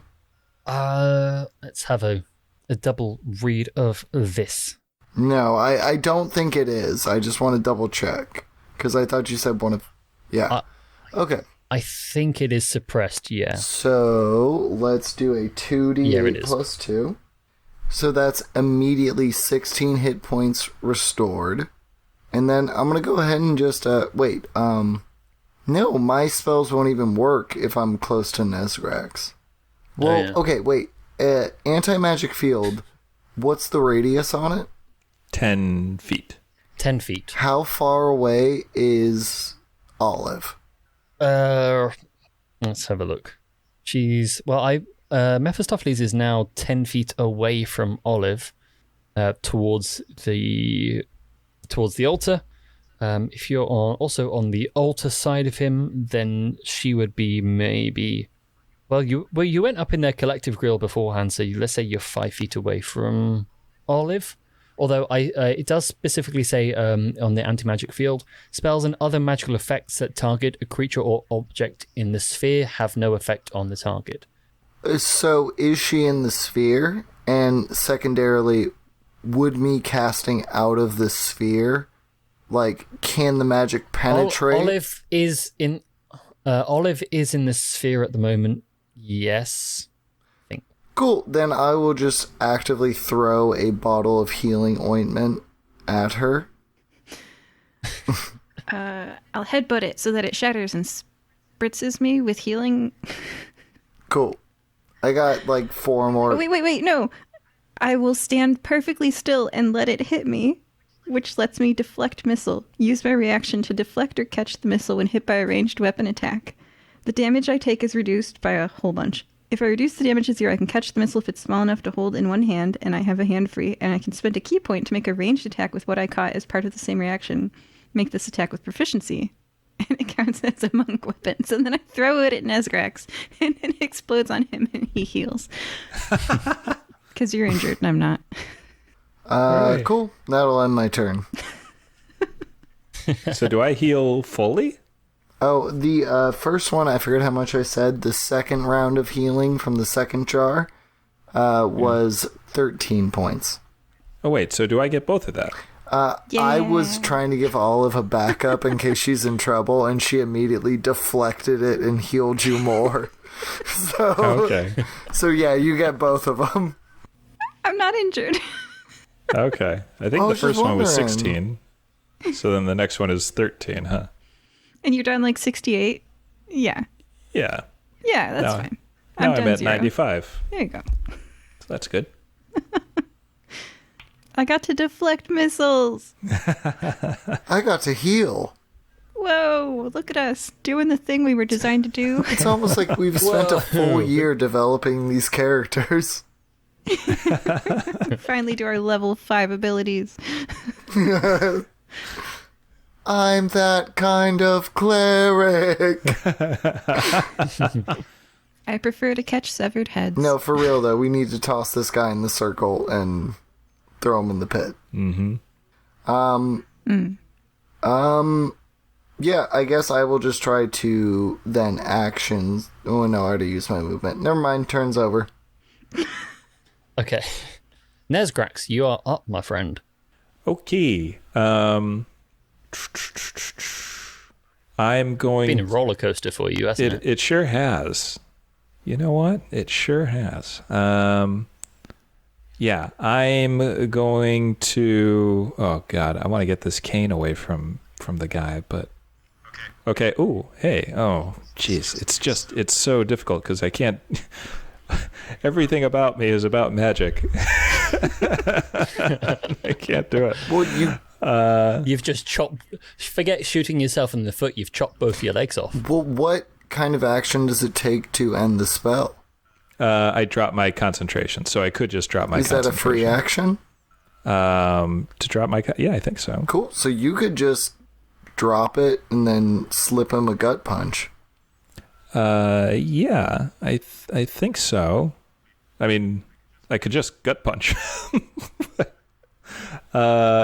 Here's what I just need to read this really quick, and then I'm going to decide. We just need to move him 10 feet more, correct? No, he's 35 feet away. Oh, geez. Okay, never mind. That's okay. I'll hit him with Quivering Palm next time. I think by my reckoning he's 30 feet away now because he moved 5 feet towards Because it. I can do some stuff once he's in the circle, but there's not much I can do until we can get him in there. Okay. So, sorry, how far away is he from the circle? He is 30 feet away in a straight line. Okay. So, yeah, I am going to use my small knife, and I'm going to try to stab him in the hand to get the staff out of his hand. The cane, yeah. A disarming strike? Yeah, it's a disarming strike. I'm picturing just a small knife right between where, like, the thumb meets the forefinger, just so they can't properly grasp an object. Yeah, like that. Oof. That's So- a brutal strike. So, yeah, I'm going to strike. So that's a 20. I'm afraid not. Okay. Oh, yeah, that's right. He's 25, isn't he? Okay. I'm gonna. I gotta stay by him to keep the magic stuff going. I can't run away or anything. It's okay. You're about to get much better at doing disarming strike when you change from a wizard to a fighter. So, Yeah, Don't worry. there you go. Okay. Thanks very That much, doesn't everybody. really help now, does it? Was that your turn? Nesrat? I think so. Yeah. Okay, you try and you pull out a small butter knife. Yeah. You try to take a wild swing at his hand, Yep. and he just lazily moves it aside. Your knife swings past, and he just looks at you, and goes, "Disappointing, even for you." you're wearing a rodent on your head. It's either a I'm not groundhog sure or why you've decided. beaver. I'm not sure why you've decided it's a beaver. Well, it's supposed to be a beaver, but it could be a groundhog. Okay. Okay, Olive, your turn. All right. So I close the distance. I move that 5 feet, and then I attack. I've already pre-rolled the 2 hits, and I hit twice for a total of 26 damage. And I'd like you to make a Constitution saving throw, and this time I remember to do Quivering Palm. Woo! Woo! So first, Constitution saving throw, please. I was just Stunning Noting strike. health. 23. Ah, that beats a 19. And then I hit a creature with an unarmed strike, so I can spend 3 key points to start these imperceptible vibrations, which last for a number of days equal to my monk level, which is 20. The vibrations are harmless unless I use my action to end them. To do so, I and the target must be on the same plane of existence. When I use this action, the creature must make another Constitution saving throw, which, again, they're doing just fine at. If they fail, they are reduced to 0 hit points and die. If they succeed, which it's looking like they're gonna, it takes 10d10 necrotic damage, which is more than 26. So at least it'll be something. Unless they're immune to necrotic damage, which is just everyone I've used this on so far. So I can only have one creature under the effect of this feature at a time. I can choose to end the vibrations harmlessly without using an action. So it doesn't look like anything particularly impressive happens as I wail on Mephistopheles with 2 more punches. They do not get stunned, and they have to wait a turn for the Quivering Palm effect to happen. So it's just like, wow, that monk's pretty useless. She's just punching stuff, huh? Yep. End my turn. Yeah. You smack Mephistopheles a couple of times, and he just stands there looking a bit confused. I mean, he takes them like a champ. And he's like, "What is this lizard trying to do to me?" I would like to punch the Ruin monocle my- into the eye. Yeah, sure. Monaco goes into his eye, and it cuts his nose a little bit. Yeah. Uh, Take it, mm. Mephistopheles. You held me up as a bunny one time by my leg, so I feel like this is payback. Literally no one thinks you're cool, dude. Well, We're waiting. yes. Oh, I'm sorry. Is the Lord of fine. Hell So be it. like a little bit nervous around a goat person? It's okay. We can't all be Alright, as you asked for handsome it. as people with actual hopes and dreams. Okay, Taninger, he's gonna move over and swing at you. I wish you His would. Cane and he will. Oh, is he moving? So he is. Outside of... Wait, okay. Now, how far are they to the magic circle, and how far did they move outside of my 5-foot range? I think because you moved up again, it'll be another 5 feet towards. My attack of opportunity once again misses. I'm so useless. Monks can't beat Lords of Hell. It's what teamwork's for. Yeah, I was literally trying to think of a Tanager, friendship joke. I have. Yeah. Tanager, I have an 18, a 22, and a 29 to hit. Well, 2 of them hit. Not the 18. Okay. We'll get rid of that one. Okay, so he'll slice you twice. Twice slice. Nice. For 44 slashing damage, and also make me a Constitution saving throw for poison. Yeah, I'll take a 19. Oh, not quite. I'm afraid the DC was a 21, so you're also done being poisoned. However, that will... he will go, is that cool enough for you? You feel the bite. You are one of the most powerful enemies I've ever faced. And at the same time, you managed to be the least impressive. And that's an accomplishment for you. You should take that before you go in the grave. Well, thank you. Such fine words for such a small goat.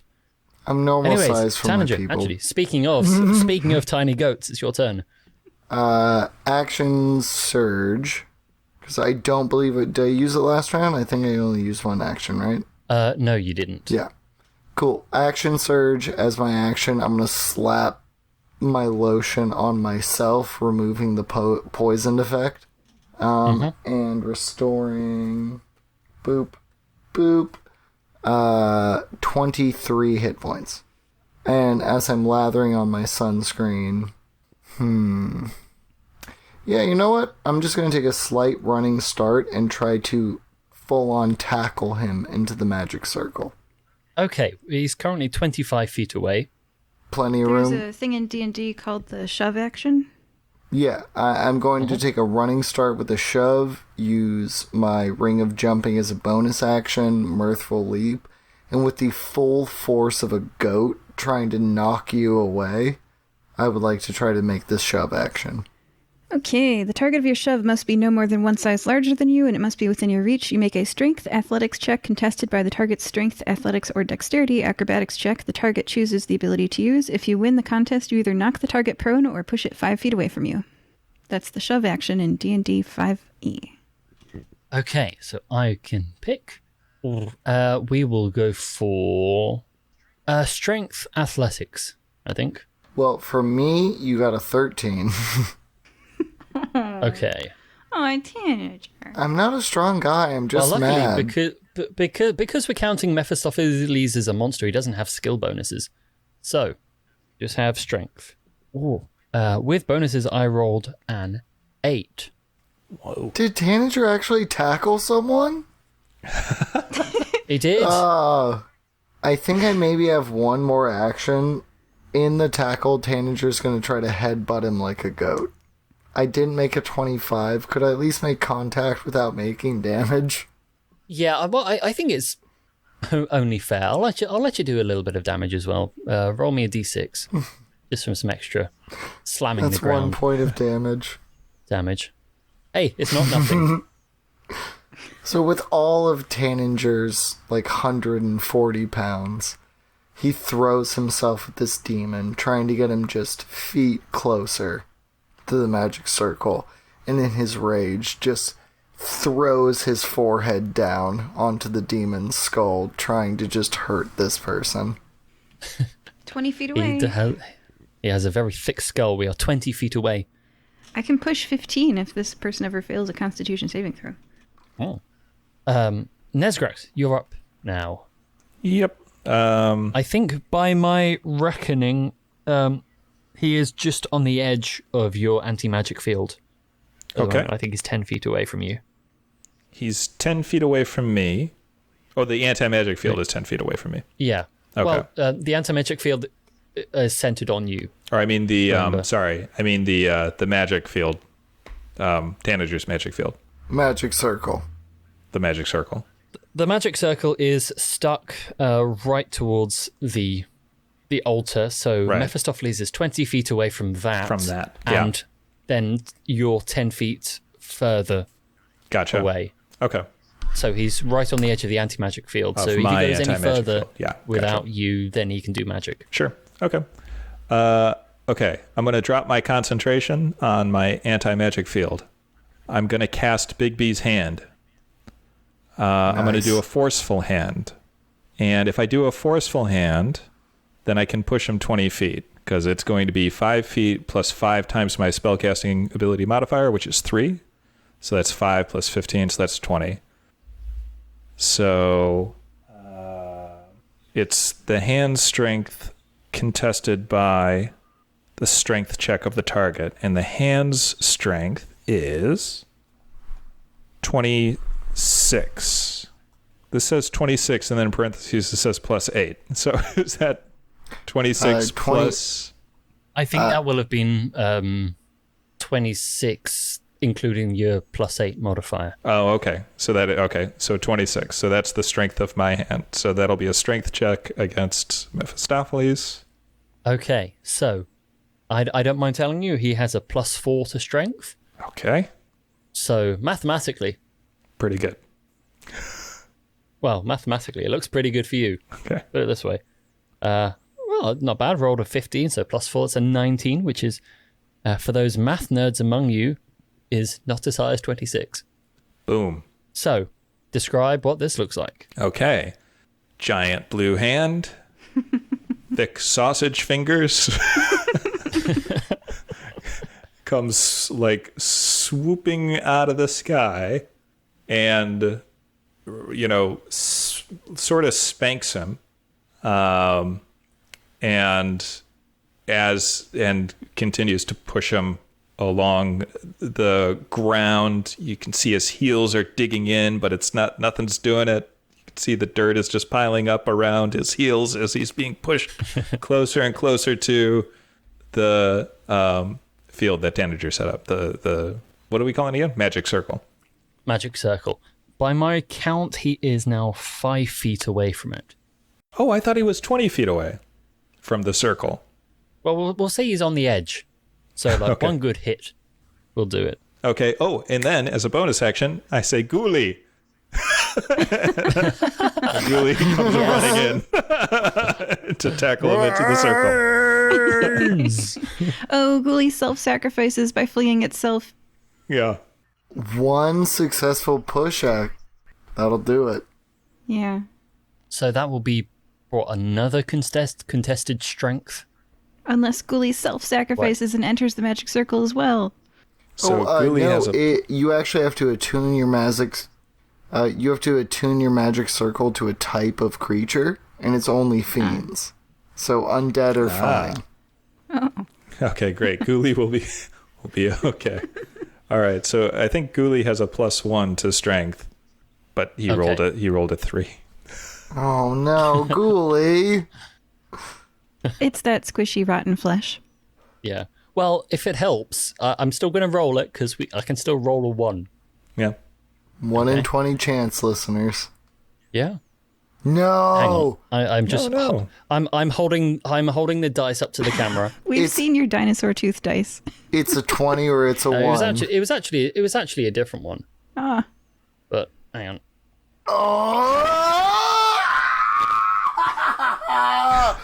Oh, did he really roll a 1? Rolled a freaking He rolled a 1. Oh my He god, rolled a that's 1. amazing.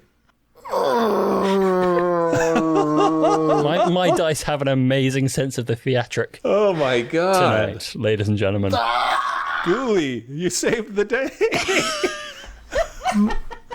Is Okay, murder so- the right thing to do? Well, what did it do in the past? It saved Obviously. the day. If you hadn't killed Ghoulie, we wouldn't have won. So killing is the right If thing you're to a do. consequentialist, then yes. No. So, Nesgrax, describe what it looks like when Ghoulie saves the world. So Ghoulie is a ghoul. He's dressed up sort of fancy because that's the way Nesgrax likes him to be dressed. And you see him sort of like, he tries to run as fast as he can, but he's not a fast guy. And he sort of lumbers up to to Mephistopheles, who I'm imagining is sort of this huge fiend, this huge, terrifying-looking fiend. And Ghoulie, like, you just think like Ghoulie would just bounce off of him.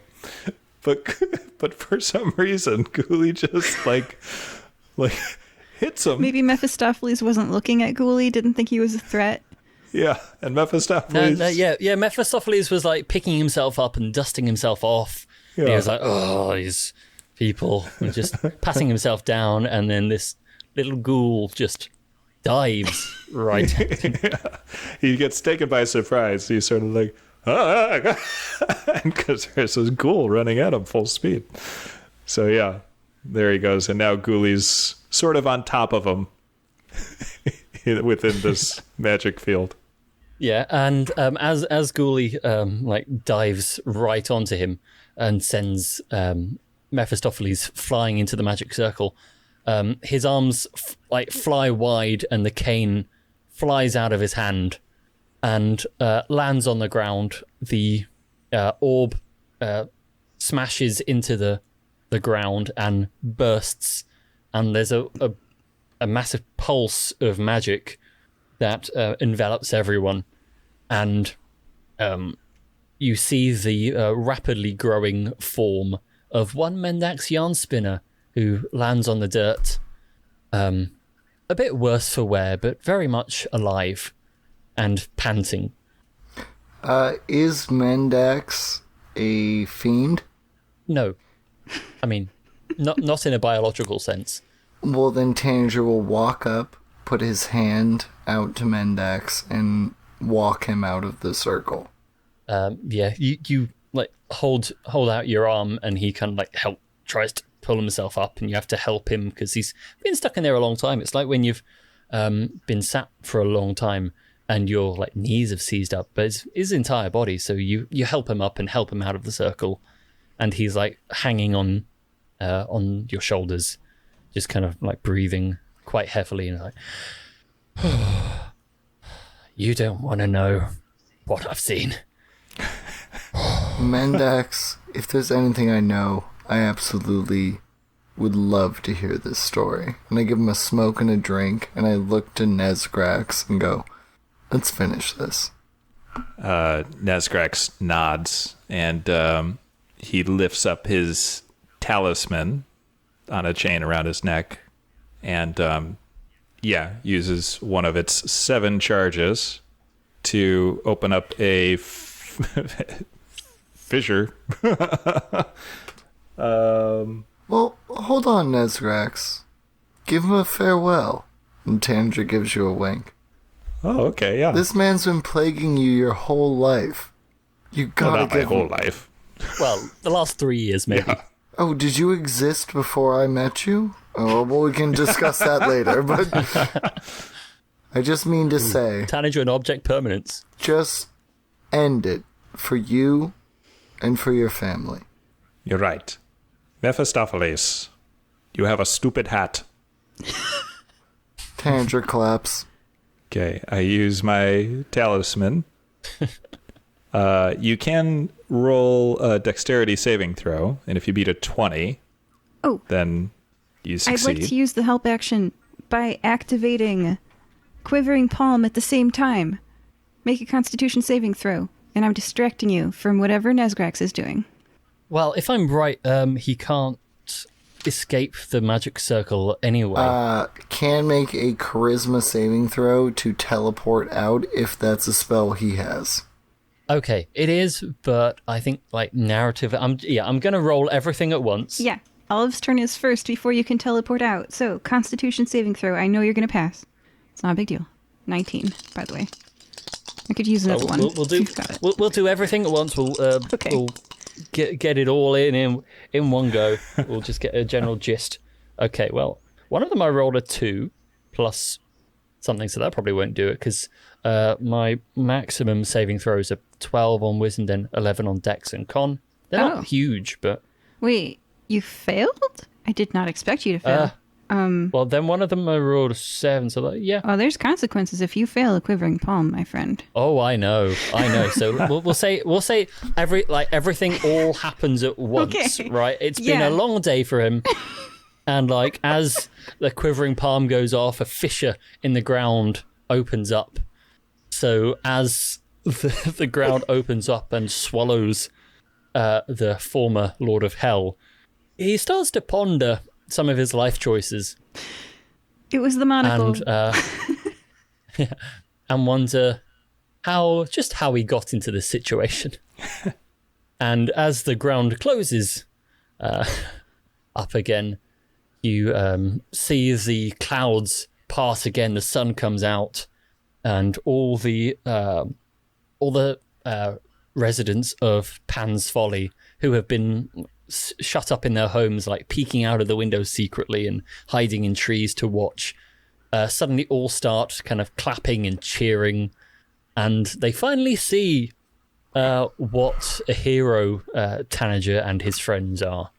Nezgrax, Olive, I love you. I kiss both of you on the cheek. Oh, love you too, Tan. You taste like book. He tastes like book because he ate a book. You're right. There is...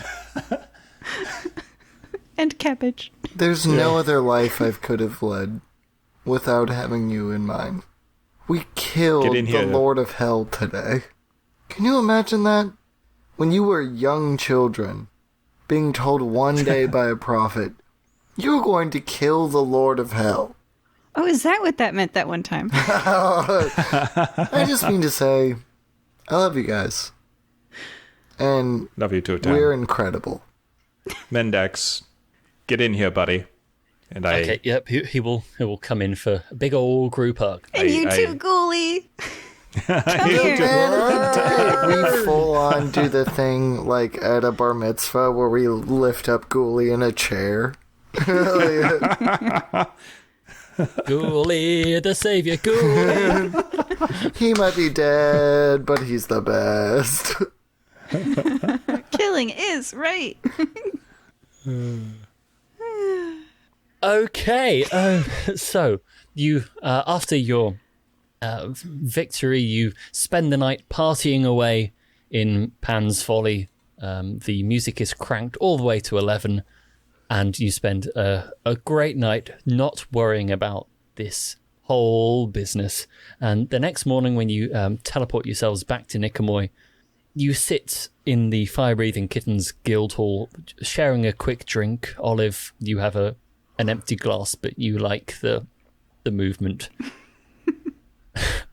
You just sit in quiet, knowing that you managed to avert an extraordinarily large catastrophe, the likes of which the world has never seen and may never see again. We'll see how next year goes. But no one here will know what you did. No one will truly understand what you went through, but you will know. You know what you went through. And as the sun rises on Nicomoy and Nezgrax travels back home to his family's manor to replace these two priceless, unique artifacts, one of which has a massive bite mark in, you all feel like you've earned a bit of a rest. Thank you for joining us for this season of the Fire-Breathing Kittens Guild podcast. Fire-Breathing Kittens podcast, not guild. So I've said that so many times this session. Thank you for joining us for this season of the Fire-Breathing Kittens podcast. We will see you next year for even more adventures, hilarity, randomness, and insanity. But we'll see you next time. For the last time, ladies and gentlemen, please welcome our heroes returning. We have the amazing Olive. Bye. The erstwhile Tanager. Love yourself, love each other, but most of all, love me. Oh, those were the words. Those were the things people want you to remember them. Oh my gosh. Who says that? In his interview. Oh. That's a firm callback. Wow. And the, well, hopefully accepted into family life now after saving the world, despite turning up with a book with a bite mark in. We'll see how that goes in the epilogues Nesgrak Skarsbruch. See you later, sexy. You frickin' goon. I can't tell whether you're talking to me or the audience or what. Everyone, but you're all either sexy way, as hell. everyone. That's the story of the Reveler, baby. We're all sexy, beautiful people, and if you hear these words right now, you know that you're cool. You're here. And you know what cool people do? Cool people leave reviews. 5 stars only, baby.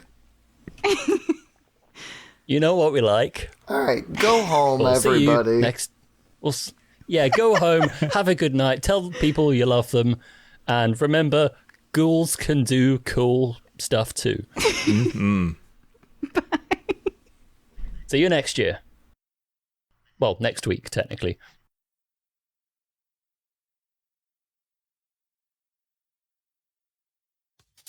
Hi, and welcome to an ad read for Fixers Inc., the podcast where I, Chris, I, Ben, and I, Dave, pretend to be 3 distinct individuals, and I promise it's much more convincing on the podcast than it is in the ad. We take silly questions and give you back crazy answers, and I know what you're thinking, but don't you worry. We're gonna make it flat. Please check us out. We are Fixers Incorporated or just Fixers Inc. You can find us wherever podcasts are found, under rocks or whatever. Anyways, we're Fixers Incorporated. Give us a Guggen.